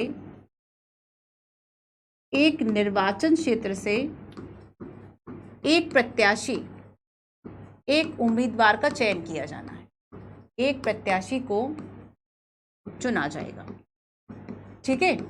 एक प्रत्याशी को चुना जाएगा। और तीसरी और इंपॉर्टेंट बात यह है कि जिसे सबसे ज्यादा वोट मिलेंगे, जिसे सबसे ज्यादा वोट मिलेंगे उसे विजयी घोषित किया जाएगा। डजंट मैटर कि कितने परसेंटेज मिले हैं, उसे विजयी घोषित किया जाएगा। भले ही ऐसा हो जाए कि उसे किसी से एक वोट जो है वह ज्यादा मिले हो। आपने कई सरकारें गिरती बनती देखी होंगी 1-2 वोटों के फर्क से। तो यहां पर हम देखेंगे कि ऐसी व्यवस्था, एक पैराग्राफ लिख लो, है ना, ऐसी व्यवस्था जिसमें प्रत्याशी को अन्य सभी प्रत्याशियों से अधिक वोट मिल जाते हैं उसे ही निर्वाचित घोषित कर दिया जाता है। इस व्यवस्था को, इस विधि को जो सबसे आगे वही जीते प्रणाली कहा जाता है। क्या प्रणाली? इस व्यवस्था को क्या कहा जाता है? जो सबसे आगे वही जीते। जीने वाला जीना कि जीतना वाला? हाँ, जीतने वाला, ठीक है, वही जीते, ठीक है, वही जीते, ये प्रणाली है। और इसको इंग्लिश में first past the post system कहा जाता है। क्या कहा जाता है? FPTP कहा जाता है, first past the post system. Sometimes होता क्या है बच्चों कि हम इसमें देखते हैं संविधान में इसी विधि को स्वीकार किया गया है, इससे अच्छी विधि भी हो सकती है, ठीक वैसे ही जैसे लोकतंत्र से अच्छी भी विधियां हैं। तो हम यहाँ पर इस व्यवस्था को बहुलवादी व्यवस्था कहते हैं। इस व्यवस्था को क्या कह देते हैं? बहुलवादी व्यवस्था। इस व्यवस्था को बहुलवादी व्यवस्था कहा जाता है। क्लियर है? तो ये FPTP था। अब आगे हम चलते हैं और हम एक और प्रणाली की बात करते हैं जिसे कि प्रोपोर्शनेट रिप्रेजेंटेशन कहा जाता है। प्रोपोर्शनल रिप्रेजेंटेशन, ठीक है। ये व्यवस्था क्या है बच्चों? समानुपातिक प्रतिनिधित्व। समानुपातिक प्रतिनिधित्व की बात इसमें कही गई, ठीक है। अब देखो यहां पर हम देखेंगे कि जब हम एक एग्जाम्पल लें इजराइल का,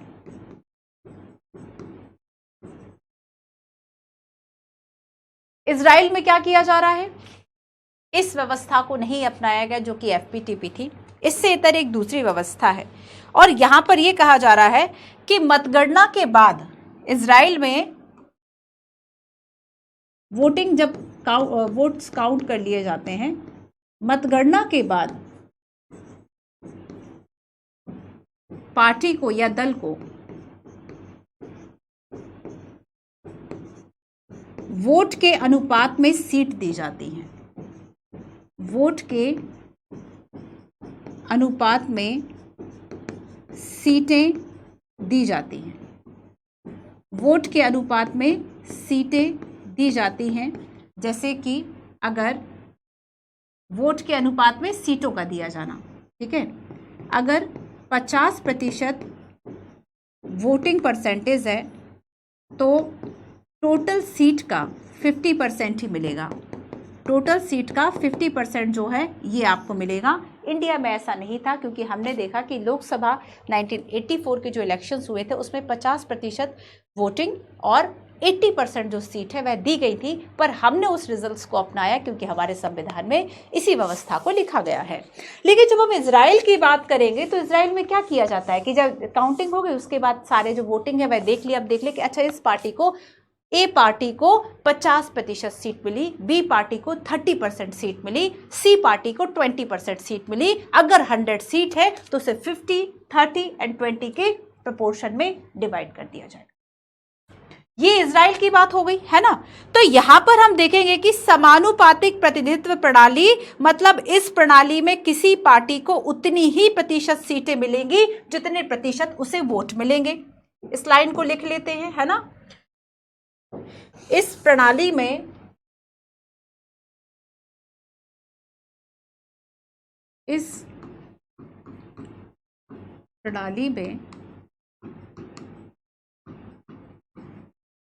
किसी पार्टी को उतने प्रतिशत ही सीट मिलेगी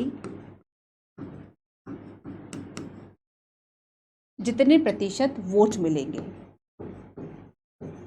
जितने प्रतिशत वोट मिलेंगे,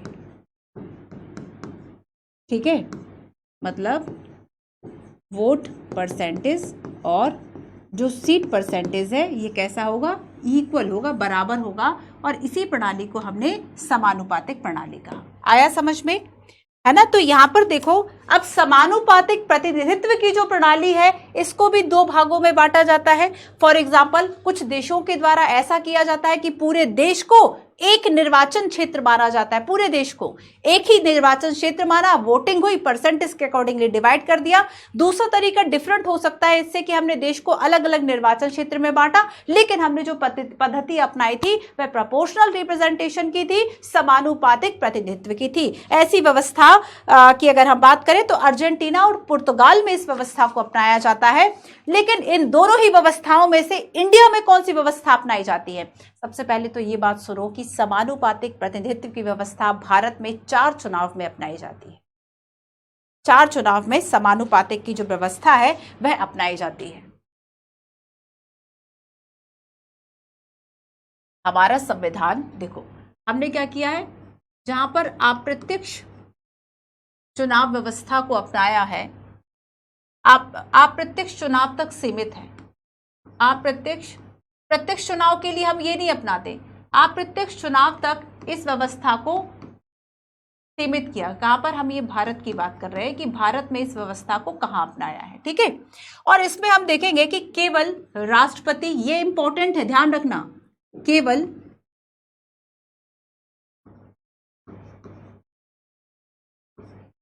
राष्ट्रपति, बहुत इंपॉर्टेंट है, क्वेश्चन आया हुआ है यहां से कि हमने किसके लिए अपनाया है, किन किन पदों के लिए इस व्यवस्था को अपनाया। राष्ट्रपति, उपराष्ट्रपति, दोनों उच्च सदन कर लो, केंद्र का और राज्यों का, राज्यसभा और विधान परिषद। हमने केवल इन 4 व्यवस्थाओं के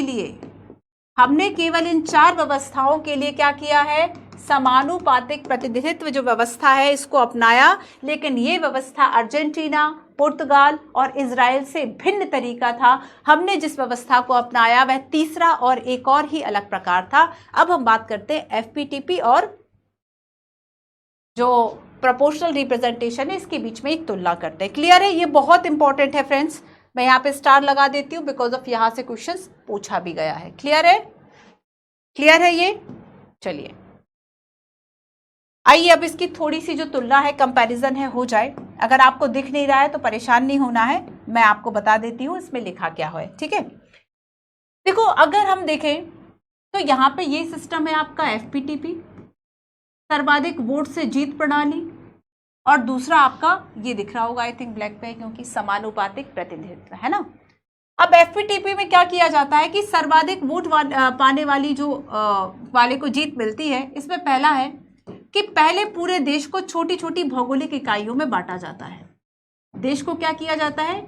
छोटी छोटी भौगोलिक इकाई में बांटा जाता है, जिसे कि क्या कहते हैं हम? निर्वाचन क्षेत्र कहते हैं, जिसे कि हम क्या कहते हैं? इलेक्टोरल कॉन्स्टिट्यूएंसीज कहा जाता है।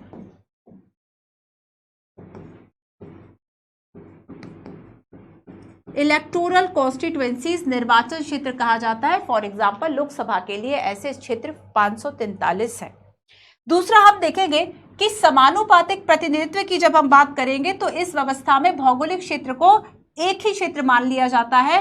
पूरा का पूरा देश जो है वह क्या है? एक ही निर्वाचन क्षेत्र है, एक निर्वाचन क्षेत्र है। लेकिन जब हमने एफपीटीपी में बात की थी तो इसमें देश को हमने क्या किया था? कुछ निर्वाचन क्षेत्रों में बांट लिया था, ठीक है। तो इन दोनों में पहला अंतर यह है। दूसरा अंतर कहा जाता है कि हम अपने हर एक निर्वाचन क्षेत्र से एक प्रतिनिधि, एक निर्वाचन क्षेत्र तो एक प्रतिनिधि को हम चुनते हैं, ठीक है। ये व्यवस्था है। मतदाता प्रत्याशी को वोट देते हैं। इसमें हमने जिस उम्मीदवार को देखा, हमने प्रत्याशी को वोट दिया, ठीक है। चलो अब इसका कंपैरिजन करते हैं समानुपातिक प्रतिनिधित्व। तो इस व्यवस्था में क्या किया गया? इस व्यवस्था में एक निर्वाचन क्षेत्र से कई प्रत्याशी चुने गए। क्षेत्र जो है वह एक था, लेकिन चुने हमने कई थे। एक निर्वाचन क्षेत्र और कई प्रत्याशी, कई प्रतिनिधि, रिप्रेजेंटेटिव, ठीक है। पहला अंतर। दूसरा और तीसरे की जब हम बात करेंगे कि हमने प्रत्याशी को वोट दिया और इस व्यवस्था में पार्टी को वोट दिया जाता है। पार्टी को वोट दिया जाता है किसमें? प्रोपोर्शन में, ठीक है। फिर देखो चौथा है इसमें कि पार्टी को प्राप्त वोटों के अनुपात से कम या ज्यादा सीट मिल सकती है, जैसे कि 1984 का जो इलेक्शन था लोकसभा में 80% सीट मिली कांग्रेस को, वोट मिले थे 50%, और वहीं बीजेपी को 7.5% के आसपास वोटिंग मिली, बट सीट उससे कम मिली। तो आपको क्या है कि वोट के अनुपात से कम या ज्यादा सीट मिल जाती है, कम या ज्यादा जो सीटें हैं वह मिल जाती हैं। पर इसमें क्या होगा कि vote percentage equal to seat percentage, इसमें ये व्यवस्था है। दो और है, उसको और सुन लो, ठीक है। लास्ट हम कहें कि विजय उम्मीदवार को जरूरी नहीं, जब हम एफपीटीपी की बात करेंगे तो जो विजय उम्मीदवार है उसे एक वोट बस ज्यादा मिलना चाहिए। विजय उम्मीदवार को जरूरी नहीं कि वोटों का बहुमत मिला हो, वोटों का बहुमत मिला हो। बहुमत मतलब मान लीजिए 50% प्लस 1, ये बहुमत हो गया, है ना, 50% प्लस 1।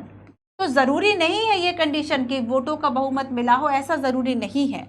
लेकिन जब हम यही बात करेंगे समानुपातिक प्रतिनिधित्व की, प्रोपोर्शनेट रिप्रेजेंटेशन की, यहाँ पे भी प्रोपोर्शनेट PR लिख देती हूँ, आप कनेक्ट कर लोगे, प्रोपोर्शनेट रिप्रेजेंटेशन, है ना। जब हम इसकी बात करेंगे बच्चों तो याद रखना कि इसमें यह जरूरी होता है कि वोटों का बहुमत मिले, वोटों का बहुमत विजय को मिले, विजयी, है ना, विजय नहीं विजयी। अगर हम बात करेंगे एफपीटीपी की तो इसका एग्जाम्पल है इंडिया, इसका एग्जाम्पल है यूके, यूनाइटेड किंगडम, ठीक है। और अगर हम PR की बात करेंगे तो इसका एग्जाम्पल है इजराइल, और इसका एग्जाम्पल है नीदरलैंड। क्लियर हुआ? FPTP and proportional representation. Proportional representation क्या था? Party get the same proportion of seat as it proportion of vote. अब आती है अगली चर्चा कि आखिर हमने इस व्यवस्था को अपनाया, ये व्यवस्था क्या थी? सबसे पहला तो इसकी संविधान में लिखा हुआ है चुनाव लोकतंत्र की बहुत प्रमुख विशेषता है। बिना चुनाव के लोकतंत्र सरवाइव नहीं कर सकता। अगर हमने चुनाव की एक व्यवस्था को अपनाया तो वह व्यवस्था एफपीटीपी थी। व्यवस्था कौन सी अपनाई थी उसको समझ लिया, एक अलग व्यवस्था से कंपैरिजन कर लिया। अगर हम प्रोपोर्शनल रिप्रेजेंटेशन, समानुपातिक प्रतिनिधित्व की बात करेंगे, इंडिया में अप्रत्यक्ष चुनाव में, और वो भी 4 पदों के लिए, राष्ट्रपति, उपराष्ट्रपति, राज्यसभा, विधान परिषदों के लिए इसको अपनाया गया। लेकिन जब हम एफपीटीपी की बात करेंगे, अब इस व्यवस्था को क्यों अपनाया गया, इस क्यों पे आते हैं, ठीक है, क्यों पे आते हैं। अगर हम अपने लिटरेसी रेट की बात करें, जब देश आज़ाद हुआ था, अगर हम 20% के आसपास ही केवल लिटरेट थे, साक्षर थे, लोगों को समझ ही नहीं आ रहा था, हम कैसे उस व्यवस्था को अपना लेते जो कठिन थी। जब साक्षरता का लेवल नहीं है, वह समझ का लेवल नहीं है, इतने लंबे समय से गुलामी झेल रहे हैं, खुद डिसीजन लेने की आदत नहीं है, तब हम कैसे इस व्यवस्था को अपना लेते, और वो भी कठिन व्यवस्था को। तो सबसे पहली बात है कि अगर हम ये कहें कि हमने आखिर एफपीटीपी को ही क्यों अपनाया, ठीक है, लेकिन उसके पहले 2-3 क्वेश्चन आ जाओ। आनुपातिक प्रतिनिधित्व के बारे में निम्न पर विचार कीजिए। इजराइल में एक बार वोटों की गिनती हो जाने के बाद प्रत्येक पार्टी को वोट के हिस्से के अनुपात में संसद में सीटों का आवंटन किया जाता है। इस प्रणाली में एक पार्टी को उतने ही अनुपात में सीटें मिलेंगी जितने की वोटों का अनुपात होगा। कौन सा स्टेटमेंट सही है? दोनों। भारत में आनुपातिक प्रतिनिधित्व, प्रोपोर्शनल रिप्रेजेंटेशन के बारे में विचार। भारत में हमने समानुपातिक प्रतिनिधित्व को केवल अप्रत्यक्ष चुनाव के लिए सीमित रूप से अपनाया। संविधान राष्ट्रपति, उपराष्ट्रपति, राज्यसभा और विधान परिषदों के चुनाव के लिए समानुपातिक प्रतिनिधित्व प्रणाली के तीसरे और जटिल स्वरूप को अपनाता है। बिल्कुल सही। तो इसमें करेक्ट स्टेटमेंट क्या होगा?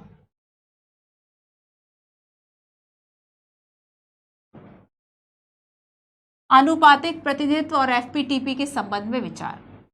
प्रपोर्शनल रिप्रेजेंटेशन इसका मतलब अनुपातिक प्रतिनिधित्व है ना। प्रत्येक निर्वाचन क्षेत्र से एक प्रतिनिधि का चुनाव करेगा। जब बांटा ही नहीं था, जब देश को बांटा ही नहीं था, समानुपातिक प्रतिनिधित्व में पूरे देश को एक ही निर्वाचन क्षेत्र माना था। समानुपातिक प्रतिनिधित्व में पूरे देश को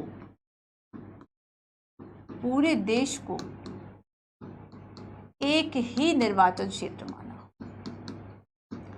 एक ही निर्वाचन क्षेत्र माना। ठीक है, फिर कराई वोटिंग और वोटिंग के बाद देखा परसेंटेज के अनुपात में दे दी सीट। तो एक प्रतिनिधि एक जगह से नहीं चुना जाएगा। एफपीटीपी एक निर्वाचन क्षेत्र से एक से अधिक प्रतिनिधि चुने जा सकते हैं। मतदाता पार्टी के लिए वोट करते हैं। ये दोनों ही बातें गलत लिखी हुई है। ये दोनों बातें अनुपातिक प्रतिनिधित्व के संबंध में सही होंगी। तो हमने क्या देखा था कि एफपीटीपी में हम पार्टी को नहीं, हम प्रत्याशी उम्मीदवार को वोट कर रहे हैं, लेकिन वहां पे पार्टी की जो वोटिंग है ना, वो कराई जाती है। समझे? क्लियर? तो यहां पर कौन सा स्टेटमेंट करेक्ट है?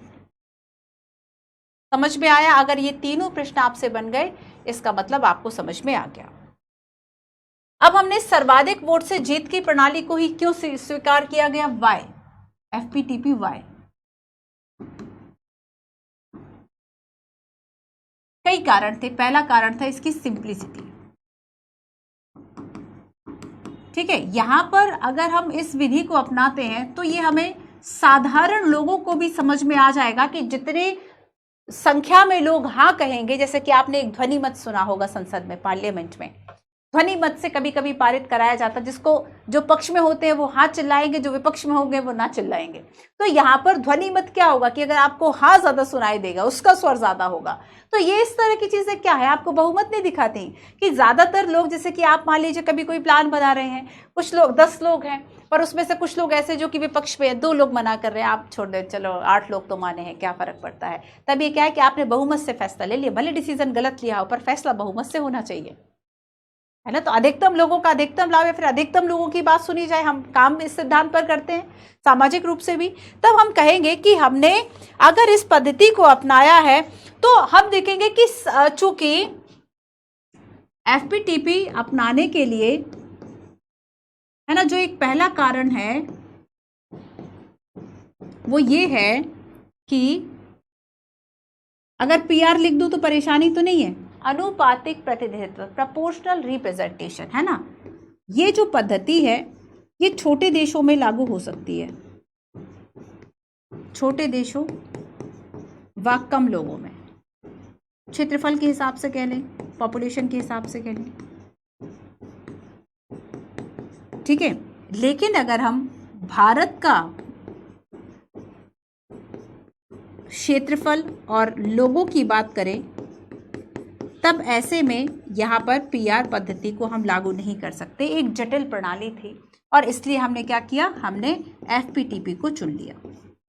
हमने क्या किया बच्चों, हमने एफपीटीपी जो प्रणाली थी वह हमने चुन लिया। ठीक है, तो हम देखेंगे कि सर्वाधिक वोट से जीत वाली व्यवस्था की सफलता, लोकप्रियता का एक कारण यह है कि सामान्य मतदाता के लिए जिन्हें राजनीति और चुनाव का विशेष ज्ञान नहीं था, उन्हें चुनाव व्यवस्था को समझना अत्यंत सरल था। सिंप्लिसिटी, चुनाव व्यवस्था को समझना सरल था।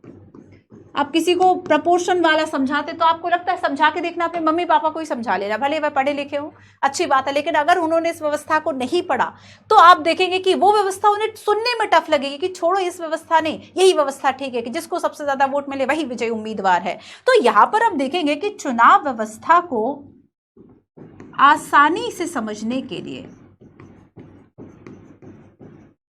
आसानी से समझ आ जाए, इसके लिए जो है हमने एफपीटीपी जो है वह अपना लिया, क्योंकि जो प्रोपोर्शनल रिप्रेजेंटेशन है वह टफ व्यवस्था थी। लोगों की राजनीतिक समझ उतनी ज़्यादा नहीं थी, उनकी लिटरेसी उतनी ज़्यादा नहीं थी, सरकार उस चीज़ को उस वक्त लागू नहीं कर सकती थी। 1951 की अगर हम बात करें कि चुनाव व्यवस्था, चुनाव होने के पहले 3 बार जो है वह रद्द किए गए कि चलो अब रुक के होंगे, वोटर लिस्ट ही नहीं बन पा रही थी, कौन खड़ा होगा, कहाँ से खड़ा होगा। ठीक है, बहुत सारी ऐसी चीज़ें थी कि जो उनके प्रश्नों के उत्तर मिल पाना बहुत ज़्यादा, मतलब जब सफलतापूर्वक चुनाव हो गए ना, तब देश भी सोचने पे मजबूर हो गया कि हमने इतनी अच्छी व्यवस्था को लागू कर लिया। खुश हो गए लोग कि अरे वाह क्या किया हमने। तब हम देखेंगे बच्चों की कठिन व्यवस्था को अगर हम अप्लाई करते नहीं अपना पाते, है ना। तो देखो यहाँ पर हम देखेंगे कि राजनीति और चुनाव का विशेष ज्ञान नहीं है, उन्हें भी इस चुनाव व्यवस्था को समझना कैसा है, बहुत ही ज़्यादा सरल है। और दूसरी बात यह है कि FPTP इसलिए क्योंकि इसमें स्पष्ट विकल्प होते हैं। अब इसमें आप पार्टी को वोट नहीं कर रहे, आप वोट किसको कर रहे हो, आप प्रत्याशी को वोट कर रहे हो। आप किसको वोट कर रहे हो, प्रत्याशी को वोट कर रहे हो। तो आपके पास स्पष्ट विकल्प है, किसके पास, मतदाता के पास स्पष्ट विकल्प होता है। और अगर स्पष्ट विकल्प है कि आपने इस ए व्यक्ति को वोट दिया है और ये आगे अगर आगे चुना गया तो आप इसको जवाबदेही भी तो ठहराओगे कि भाई पहले वोट मांगने के लिए तो आ गए थे कि हम पानी की व्यवस्था कर देंगे, हम सफाई की व्यवस्था कर देंगे, करी तो है नहीं। तो यहाँ पर अकाउंटेबिलिटी का जो एक रूप है वो ज़्यादा अच्छा समझ में आता है FPTP में, क्योंकि यहाँ पर मतदाता केवल दल नहीं बल्कि उम्मीदवार का भी तो चाहिए। अच्छा ये बताओ कि मान लीजिए अगर बीजेपी के शासन है तो ज़रूरी है हर जगह बीजेपी को ही आप वोट देंगे, हो सकता है आप कहीं कांग्रेस वाले को वोट दे दें, आपको वहाँ पर पार्टी से मतलब नहीं है, वो किसी भी पार्टी के टिकट लेके खड़ा हो, आपको वहाँ पर कांग्रेस की विचारधारा से मतलब नहीं होगा, आपको मतलब होगा कि अगर वह व्यक्ति अच्छा है, मान लीजिए आपको वो व्यक्ति पसंद है, वो प्रत्याशी पसंद है कि ईमानदार प्रत्याशी है, तब आप उसको वोट दे दोगे। तो यहां पर आपने पार्टी को प्रेफरेंस नहीं दी, यहां पर आपने किसको प्रेफरेंस नहीं दी, जो प्रत्याशी खड़ा हुआ था, जो कैंडिडेट खड़ा हुआ था चुनाव में, आपने उसको दे दिया, है ना। तो यहां पर अब देखिए कि हमने देखा कि क्षेत्र विशेष का प्रतिनिधि होगा, क्षेत्र विशेष का, मान लीजिए कोई एक निर्वाचन क्षेत्र है तो क्षेत्र विशेष का प्रतिनिधि वहां का रहने वाला व्यक्ति अगर है तो आप ये अकाउंटेबल होगा, है ना। इसको आप बाद में क्या करोगे, आप उत्तरदायी ठहरा सकते हो। तो एक उत्तरदायी व्यवस्था के लिए भी जो FPTP व्यवस्था है वह ज्यादा अच्छी है, ठीक है। अब देखो आगे हम देखेंगे कि संविधान निर्माता यह समझते थे कि समानुपातिक प्रतिनिधित्व पर आधारित चुनाव संसदीय प्रणाली में सरकार के स्थायित्व के लिए उपयुक्त नहीं होंगे। मतलब सरकार, अगर हम स्थायित्व की बात करें, उसके लिए जो PR सिस्टम है वह उतना उपयुक्त नहीं है, और इसलिए हमने क्या किया, FPTP जो व्यवस्था है उसको हमने अपना लिया, ठीक है। क्लियर है इतना। तो एक स्थायी सरकार बनाने के लिए, स्थायी सरकार प्रभावी ढंग से चलाने के लिए, प्रभावी ढंग से चलाने हेतु हमने क्या किया, FPTP जो व्यवस्था है इसको हमने अपना लिया, ठीक है। FPTP जो व्यवस्था है उसको हमने अपना लिया। आगे हम देखेंगे बच्चों कि संविधान निर्माता यह चाहते थे कि ऐसा ना हो कि कोई एक पार्टी का इतना ज्यादा पार्टी डोमिनेशन हो जाए, वर्चस्व हो जाए। कांग्रेस का वर्चस्व लंबे समय तक रहा, उसके कई कारण थे, आगे हम पढ़ते हैं इसको, ठीक है। स्वतंत्रता के बाद की जो राजनीति है उसमें हम कांग्रेस के सभी चरणों को पढ़ते हैं। तब हम देखते हैं कि कांग्रेस का वर्चस्व अगर रहा तो उसके पीछे कई कारण थे, लोकप्रिय नेता थे, उनकी नीतियां अच्छी थी, उस वक्त राजनीति उतनी ज्यादा हावी नहीं थी, है ना। लेकिन हम देखेंगे कि समय के साथ साथ पार्टी पॉलिटिक्स और सारी चीजें बहुत हावी होती गई। तो यहाँ पर एक कारण ये भी है कि FPTP इसलिए क्योंकि इससे हम द्विदलीय व्यवस्था को आसानी से अपना सकते हैं। द्विदलीय व्यवस्था, ये नहीं कि एक ही पार्टी रहे, मल्टी पार्टी सिस्टम। तो यहां पर अगर एक ही सिस्टम होता, एक ही पार्टी होती, तब तो उसका डोमिनेशन हो जाता, है ही नहीं, कोई आपके पास पॉलिटिकल चॉइस ही नहीं है, और तो फिर डेमोक्रेसी भी कहां रह गई। अगर आपके पास, जैसे कि हम चाइना में बात करते हैं कि एक ही पार्टी है, चाइनीज कम्युनिस्ट पार्टी, और अगर किसी दूसरी B पार्टी है तब उसको चुनाव लड़ने के लिए पहली पार्टी से परमिशन लेनी होगी। आपको लगता है कि ये व्यवस्था डेमोक्रेटिक है?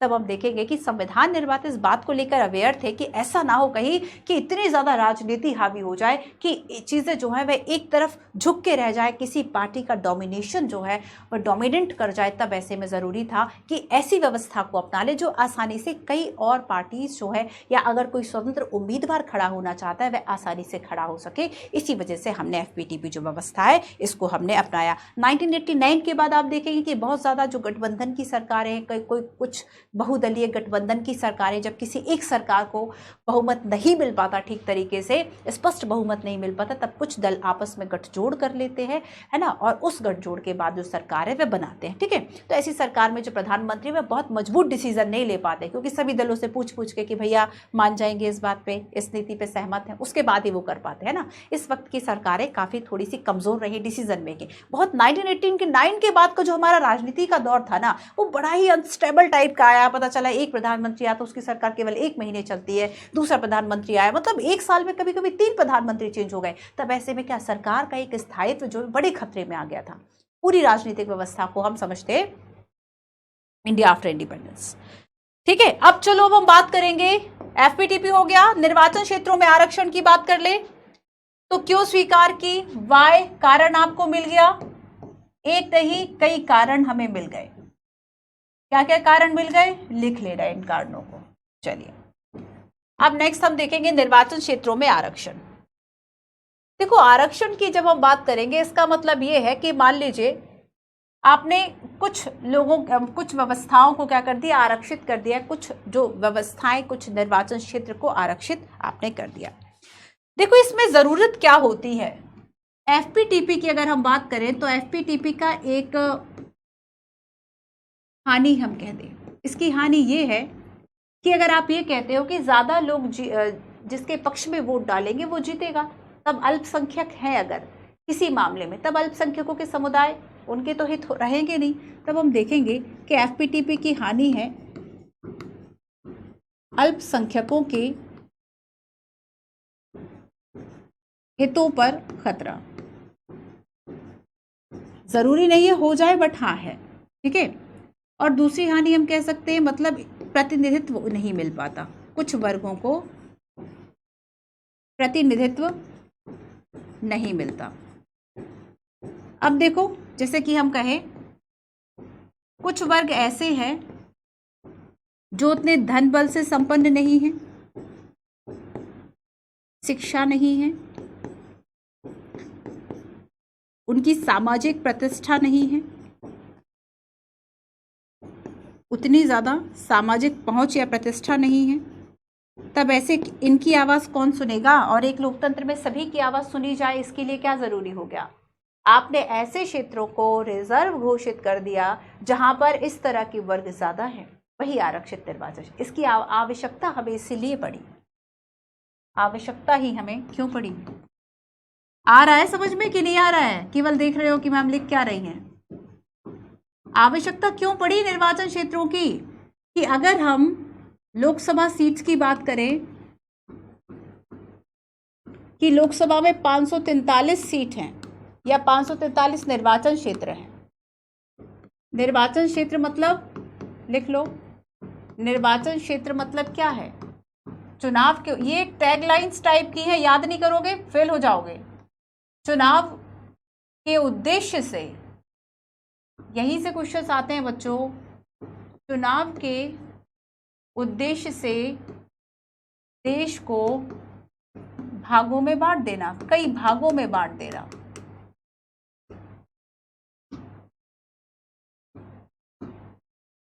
भागों में बांट देना, वही निर्वाचन क्षेत्र कहे जाते हैं। ठीक है, और यहाँ पर हम देखते हैं कि लोकसभा के लिए हमने 543 जो सीटें हैं उसमें बांट रखा है। ठीक है, 543 में से 84 जो सीट है, 543 में से, अब देखो इसका विभाजन हमने कैसा किया, 84 जो सीट हैं ये अनुसूचित जाति के लिए हैं, अनुसूचित जाति के लिए हैं। ठीक है, अगर हम 47 सीट की बात करें, 47 जो सीट है ये अनुसूचित जनजाति के लिए है,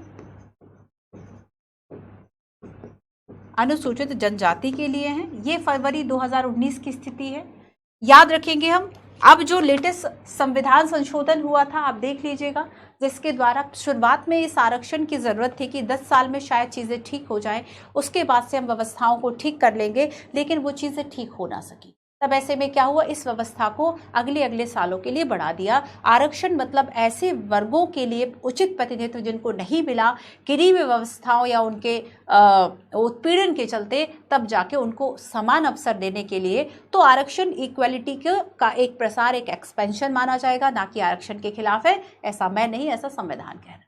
ठीक है, क्लियर।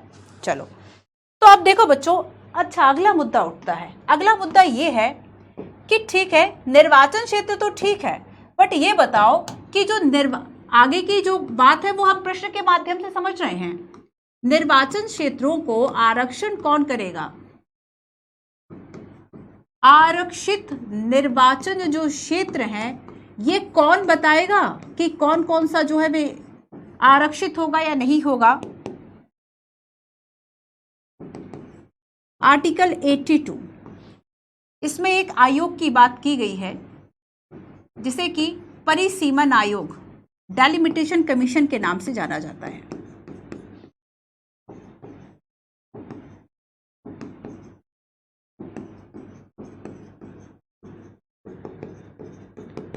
Delimitation commission.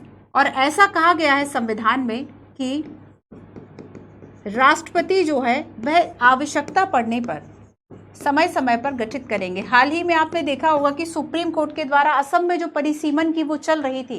परिसीमन का मतलब होगा कि जनगणना के बाद निर्वाचन क्षेत्रों को बेसिकली, देखो परिसीमन आयोग का मेन काम क्या होगा, जनगणना के बाद जब जैसे 2011 की जनगणना हो गई है ना, या फिर उसके पहले की जो जनगणना हुई, तो उसके अनुपात में क्या किया कि जो निर्वाचन क्षेत्र है ना, अलग अलग, मान लीजिए 543 सीट में बांटा, तो इसमें पूरी कोशिश की कि जो निर्वाचन क्षेत्र है उसमें जनसंख्या का जो अनुपात है वह लगभग बराबर रहे। जनसंख्या का जो अनुपात है वह कैसा हो, लगभग बराबर रहे। तो ये जो काम है वह डेलिमिटेशन कमीशन का होगा, परिसीमन आयोग का होगा, और इसी का काम होगा कि आरक्षित किया जाए कुछ सीट्स को जो कि SC STs के लिए हो। ठीक है, क्लियर है। अब एक कोटा बेसिकली प्रत्येक राज्य में आरक्षण के लिए निर्वाचन क्षेत्रों का एक कोटा होगा। राज्य में अनुसूचित जाति अनुसूचित जनजाति की संख्या के अनुपात में होगा ये, है ना। और परिसीमन के बाद जो है जनसंख्या की संरचना और बाकी चीजों को देखा जाता है। जनसंख्या के अनुपात में जो क्षेत्र है उसको फिर से जो सीमाएं हैं वह तय की जाती हैं। अब देखो, अनुसूचित जातियों के मामले में परिसीमन दो बातों पर ध्यान देता है। आयोग उन निर्वाचन क्षेत्रों को चुनेगा जिसमें अनुसूचित जातियों का अनुपात ज्यादा हो, लेकिन वह इस निर्वाचन क्षेत्र में राज्य के विभिन्न भागों में भी वह जो है वह फैला देता है, क्योंकि हम देखेंगे बिखराव समरूप होगा और भी कई ऐसी चीजें होती है जिसको ध्यान में रखते हुए जो SC STs और इस तरह के निर्वाचन क्षेत्र है उसको रिजर्व कॉन्स्टिट्यूएंसीज के रूप में घोषित किया जाता है। आई बात समझ में? अच्छा, एक आरक्षण वाली जो बात महिलाओं के लिए चलती है कि महिलाओं को लगभग आधे जो है 50% या 33% जो आरक्षण है वह देश की संसद में दिया जाए, राष्ट्रीय जो हमारी पंचायत है उसमें दिया जाए। लेकिन इसके लिए एक आप देखेंगे कि कई बार जो विधेयक है वह लाया गया बट पारित नहीं हो पाया। पुरुष ही तो बैठे उसको पारित करने के लिए, हो पाएगा वह पारित? कितनी महिलाएं हैं?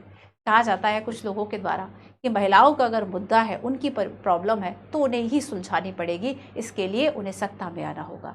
लेकिन सत्ता में कैसे आओगे? सारे दरवाजे पर पुरुष खड़े हुए हैं, वो विधेयक लेके खड़े हुए हैं। ज़्यादातर राजनेता, तो राजनीतिक इच्छा शक्ति की कमी दिखती है। हालांकि स्थानीय स्तर पर आप सभी को पता है कि अध्यक्ष और सदस्य दोनों ही लेवल पर महिलाओं के लिए 1/3 जो आरक्षण है वह किया गया है। ठीक है, क्लियर है। अब हम बात करेंगे स्वतंत्र और निष्पक्ष चुनाव की। सार्वभौमिक वयस्क मताधिकार आप कई बार पढ़ चुके हैं, है ना। सार्वभौमिक वयस्क मताधिकार का मतलब क्या होगा जानते हैं, चलो साथ साथ पढ़ते हैं। ठीक है, आओ एक क्वेश्चन का आंसर और करो।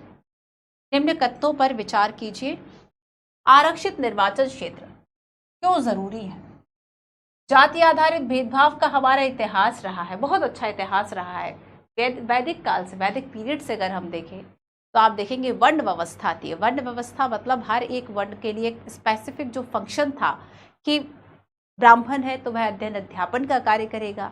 ठीक है, अगर बाकी वर्ग है तो वो अपने अलग अलग जो अकॉर्डिंगली वर्क है वह किए गए थे।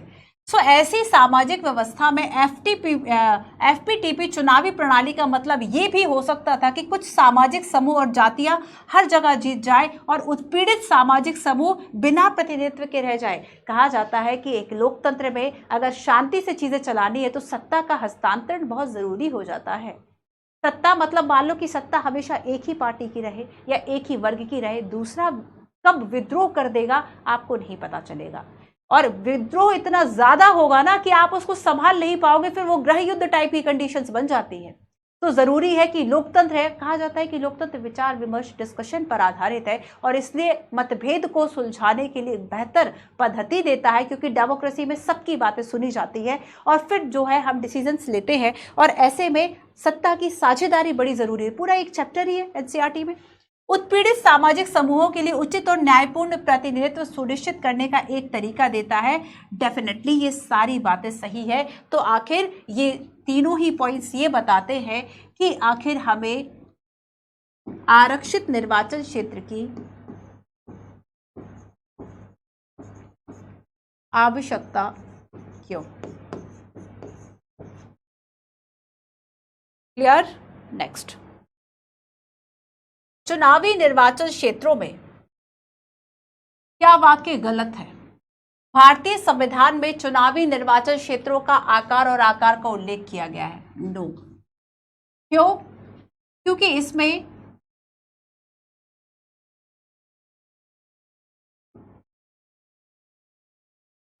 अनुच्छेद 82 कहता है कि परिसीमन आयोग होगा, परिसीमन आयोग इस बात का गठन करेगा। डायरेक्ट मेंशन होना गलत है। ठीक वैसे ही जैसे कि हम ये कह दें कि फंडामेंटल राइट में लिखा है पानी का अधिकार, स्वच्छ पानी का अधिकार, उसके अंदर आप मेंशन बांध सकते हैं पानी का अधिकार, पर सीधे तौर पे तो नहीं लिखा ना, सीधे तौर पे नहीं लिखा है। जितने अधिकार आपको दिए गए हैं बच्चों, वो सीधे तौर पे नहीं लिखे हैं, वो समझ लिए जाते हैं कि जीने के लिए जरूरी है आजीविका, आश्रय, इसलिए आपको वो मिलेगा। ठीक है। लोकसभा चुनाव को देश में के लिए 545 निर्वाचन क्षेत्र। नो, 543, और 543 सीट में से SC ST के लिए जो रिजर्व है वो रिजर्व कहलाएगी, और रिजर्व का गठन कौन करेगा। डेलिमिटेशन।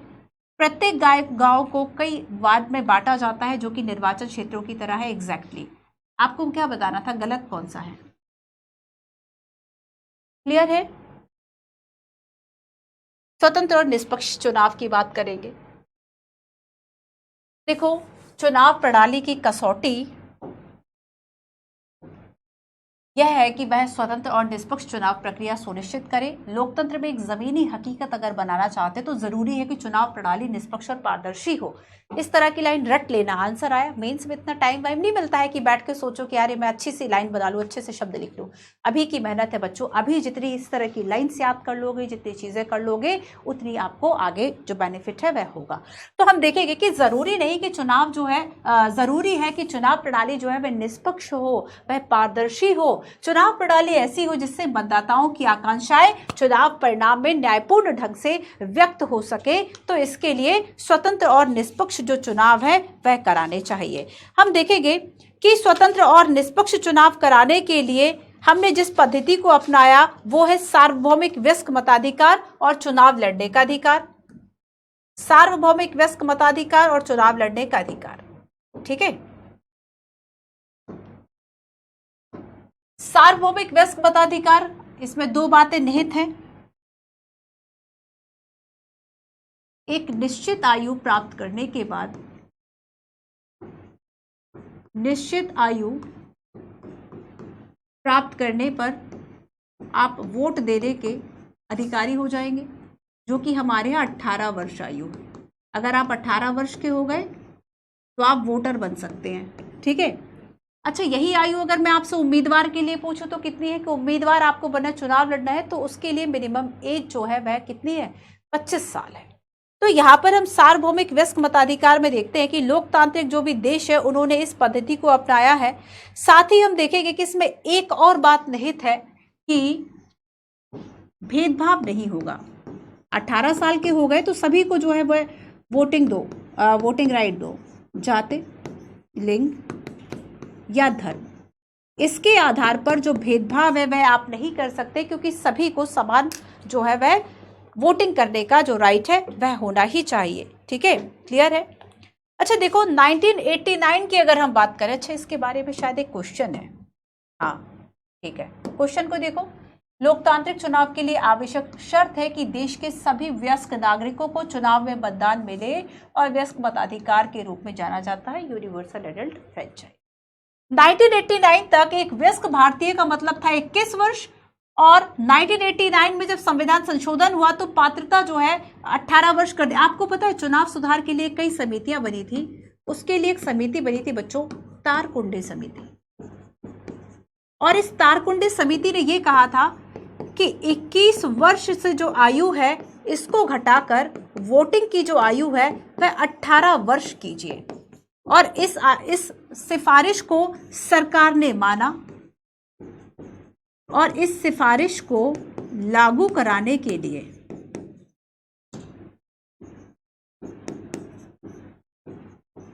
61वां संविधान संशोधन किया गया। 61वां संविधान संशोधन किया गया 1989 में। 1989 में 61वां संविधान संशोधन किया गया, और यहां पर जो पात्रता आयु है इसको 18 वर्ष कर दिया। तारकुंडे समिति थी वह, बहुत कम जगह आप ये फैक्ट पढ़ते हैं, क्योंकि आपको सीधा केवल संविधान संशोधन बता दिया जाता है, लेकिन ये नहीं बताया कि किस समिति की ये सिफारिश थी। तो कौन सा स्टेटमेंट करेक्ट होगा? डेफिनेटली दोनों ही है ना, बोथ 1 और 2। अच्छा ये बताओ, चुनाव लड़ने का अधिकार क्या सभी को है? बशर्ते बस पागल ना हो, है ना। तो चुनाव लड़ने का जो अधिकार है वो भी सभी के पास दिया गया है। सो देखेंगे हम कि वोट देने का अधिकार है और चुनाव में खड़े होने का भी अधिकार है, मतलब जनता के प्रतिनिधि चुनाव लड़ने का अधिकार है। जनता के प्रतिनिधि के रूप में, जनता के प्रतिनिधि के रूप में चुने जाने का अधिकार है, चुने जाने का अधिकार है। क्लियर है? जनता के प्रतिनिधि के रूप में चुने जाने का जो अधिकार है ये भी है। हाँ, न्यूनतम आयु अलग अलग हो सकती है, लेकिन उम्मीदवार बनने के लिए अगर हम न्यूनतम आयु की बात करें तो न्यूनतम आयु फॉर उम्मीदवार कैंडिडेट 25 वर्ष, ठीक है। वोटर बनने के लिए 18 वर्ष। यूपीएससी ये दोनों ही जो आयु है वह पूछ चुका है, ठीक है, याद रखना। अच्छा बच्चों, पेज नंबर 67 है, इसके एक पैराग्राफ से 2 से 3 क्वेश्चन आ चुके हैं। ये पैराग्राफ यहीं पे लिखा हुआ है। इसमें लिखा हुआ है कि अगर कोई उम्मीदवार 2 वर्ष से ज़्यादा सज़ा काट के आया, मैंने आपको PYQs में सॉल्व कराया है, वो क्वेश्चन मुझे अभी मिला नहीं था तो मैंने इसमें शामिल नहीं कर पाया, लेकिन मैं आपको बता देती हूँ वो क्वेश्चन मैंने आपको पॉलिटी PYQs जो आपकी एक प्लेलिस्ट होगी उसमें अवेलेबल है। तो यहाँ पर लिखा हुआ है बच्चों कि यदि किसी व्यक्ति को अपराध के लिए 2 या 2 से अधिक वर्षों के लिए जेल हुई हो, तब उसकी जो उम्मीदवारी है वह कैंसिल हो सकती है। तो 2 वर्ष से, यूपीएससी ने पूछा था कि 5 वर्ष है, 5 वर्ष नहीं 2 वर्ष, ठीक है। 2 वर्ष की जेल अगर आपको हुई है तब ऐसे में आप अयोग्य घोषित हैं। एक निश्चित उम्र के लिए एक निश्चित समय होता है, ठीक है, तब आप चुनाव लड़ने के योग्य नहीं हैं। लेकिन चुनाव लड़ने के लिए आय, शिक्षा, वर्ग, लिंग के आधार पर कोई भी जो प्रतिबंध है वह नहीं लगाया गया। तो हमारी जो ये चुनाव व्यवस्था है वोटिंग देने की, चुनाव लड़ने के लिए सभी के लिए ओपन है। और इसके लिए हमारे पास है निर्वाचन आयोग, इसके लिए हमारे पास है इलेक्शन कमीशन ऑफ इंडिया।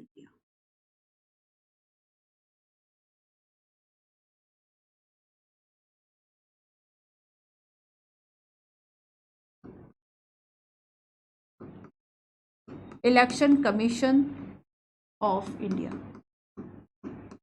सामान्य भाषा में हम इसे चुनाव आयोग भी कहते हैं, चुनाव आयोग, निर्वाचन आयोग।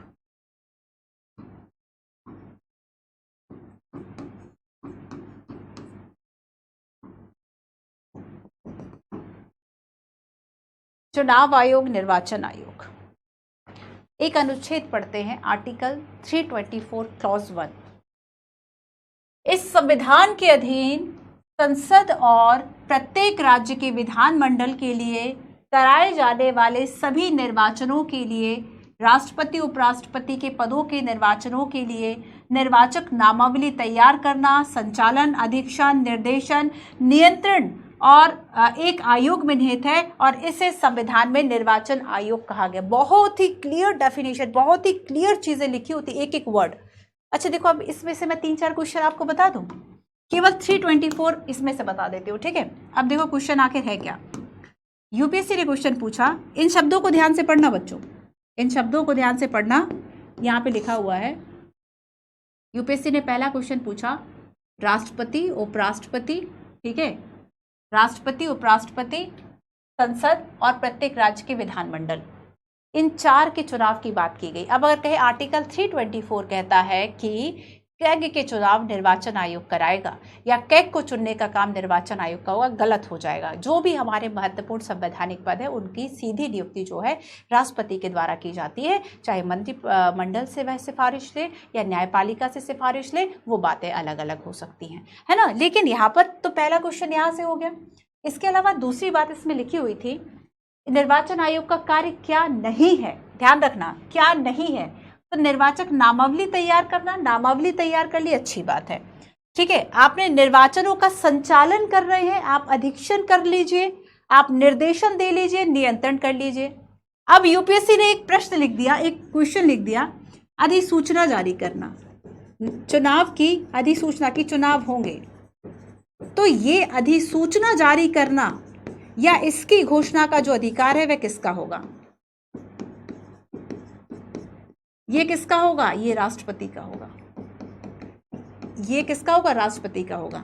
बस इतनी ही बारीकी के साथ आपको पढ़ना होता है। आया समझ में? चलो, चुनाव प्रक्रिया को स्वतंत्र और निष्पक्ष बनाने के लिए कई प्रयास किए, एक आयोग बनाया गया, महत्वपूर्ण काम है, देखरेख के लिए सारे काम करेगा। स्वतंत्र मशीनरी का जो है, अगर किसी देश में अभाव है जो कि चुनाव कराए, कोई पॉलिटिकल पार्टी चुनाव करा लेती, लोकसभा राज्यसभा चुनाव करा लेती, कोई आयोग ही नहीं है इसके लिए स्वतंत्र। जब टीटी सेशन की अगर हम बात करेंगे, जब वह चुनाव आयुक्त बनकर आते हैं, तब बहुत से लोगों को पता चलता है अच्छा चुनाव आयोग भी है, इसके पास इतनी शक्तियां भी है, एक चुनाव आयुक्त भी होता है। पहले चुनाव अगर हम की बात करें कि जो पहले चुनाव मुख्य चुनाव आयुक्त थे, पहले केवल एक ही हुआ करते थे, बाद में ये बहुसदस्यीय बन गया। वर्तमान में एक मुख्य चुनाव आयुक्त, 2 अन्य आयुक्त आपको दिखाई देते हैं। पहले जो हमारे चुनाव आयुक्त थे सुकुमार सेन थे, ठीक है।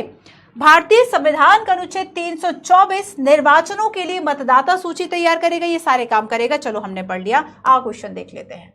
क्वेश्चन है 2017 में पूछा गया था कि चुनाव आयोग 5 सदस्यीय है, अभी मैंने बताया 1+2।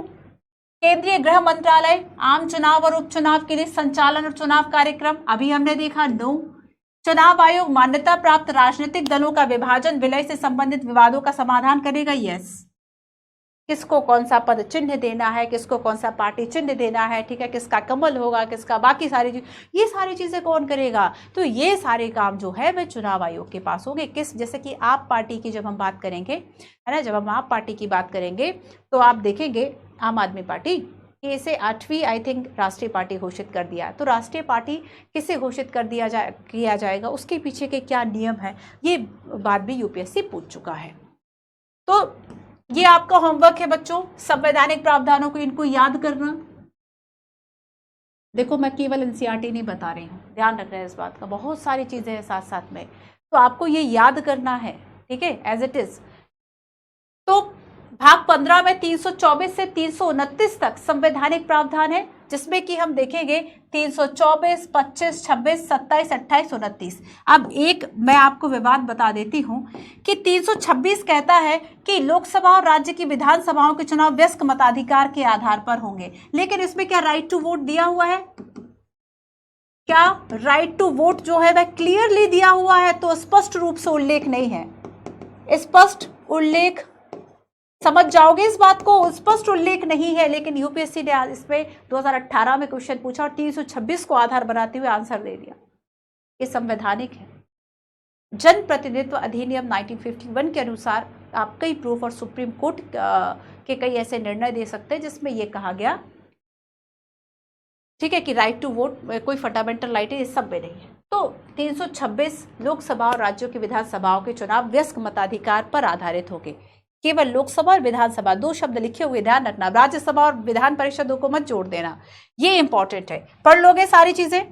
329 क्या कहता है, चुनावी मामलों में अदालतों के हस्तक्षेप पर रोक लगेगी। ये ऐसा कहा गया, ऐसा इसलिए किया गया ताकि एक दूसरे के काम में हस्तक्षेप ना हो, और ये इसमें भाव अंतर्निहित है कि जैसे जुडिशरी की जो कार्य क्षेत्र है उसके संबंध में न्यायपालिका उतनी ही स्वतंत्र है, वैसे ही चुनाव के संदर्भ में चुनाव आयोग उतना ही स्वतंत्र है। 329 क्लियर। अब चलो आओ कुछ काम की बात करते हैं। काम सारे हो गए कि भाई क्या क्या कार्यक्रम तय करेगा, ये सारी चीजें आप पढ़ लीजिएगा। तिथि, मतगणना कब होगी, निष्पक्ष चुनाव कब कराएगा, किस मामले पर स्थगित जो है वह कर सकता है, निर्णय लेने का अधिकार किस किस का होगा, ये सारी चीजें जो है वह की जा सकती है। ठीक है, चलिए एक क्वेश्चन देखते हैं। 2022 में मुख्य परीक्षा में क्वेश्चन क्या आया था कि आदर्श आचार संहिता के विकास के आलोक में भारत के चुनाव आयोग की जो है वह क्या भूमिका है। ये मेंस की बात हो गई। ठीक है, ये मेंस की बात हो गई। एक क्वेश्चन चुनावी सुधार से करते हैं। कुछ जो आपके 1-2 टॉपिक्स रह रहे हैं, 1-2 क्वेश्चन ही रह रहे हैं, वैसे सारी चीजें हो चुकी है, उसको हम नेक्स्ट क्लास में देख लेंगे। ठीक है, चुनावी सुधार के बारे में ये क्वेश्चन आप मुझे बताएंगे क्वेश्चन का आंसर करके कि चुनावी सुधार क्या क्या हो सकते हैं। पहले हम चुनावी सुधारों को पढ़ चुके हैं। ठीक है, चलिए अब देखिए ये प्रैक्टिस क्वेश्चन है। Free and fair election are the soul of Indian democracy, analyse the effort being made towards electoral reform by mentioning the factor affecting the electoral process in India. स्वतंत्र और निष्पक्ष चुनाव भारतीय लोकतंत्र की आत्मा है। चुनावी प्रक्रिया को प्रभावित करने वाले कारक बताओ पहले तो कि धन बल, बाहुबल, क्रिमिनल कनेक्शन, ये सारी चीजें प्रभावित करेगी। ठीक है, और क्या उसके चल रहे हैं, तो आप कई प्रयास, चाहे हम दिनेश गोस्वामी समिति की बात करें, तारकुंडे समिति की बात करें, और भी कई ऐसी समितियां बनी जिन्होंने अलग अलग 2000 के पहले कौन कौन से सुधार हुए, 2000 के बाद कौन कौन से चुनाव सुधार एक बड़ा है। अगर आप सेकंड ARC आप पढ़ेंगे, द्वितीय प्रशासनिक सुधार आयोग की रिपोर्ट, तब आप उसको पढ़ लेंगे।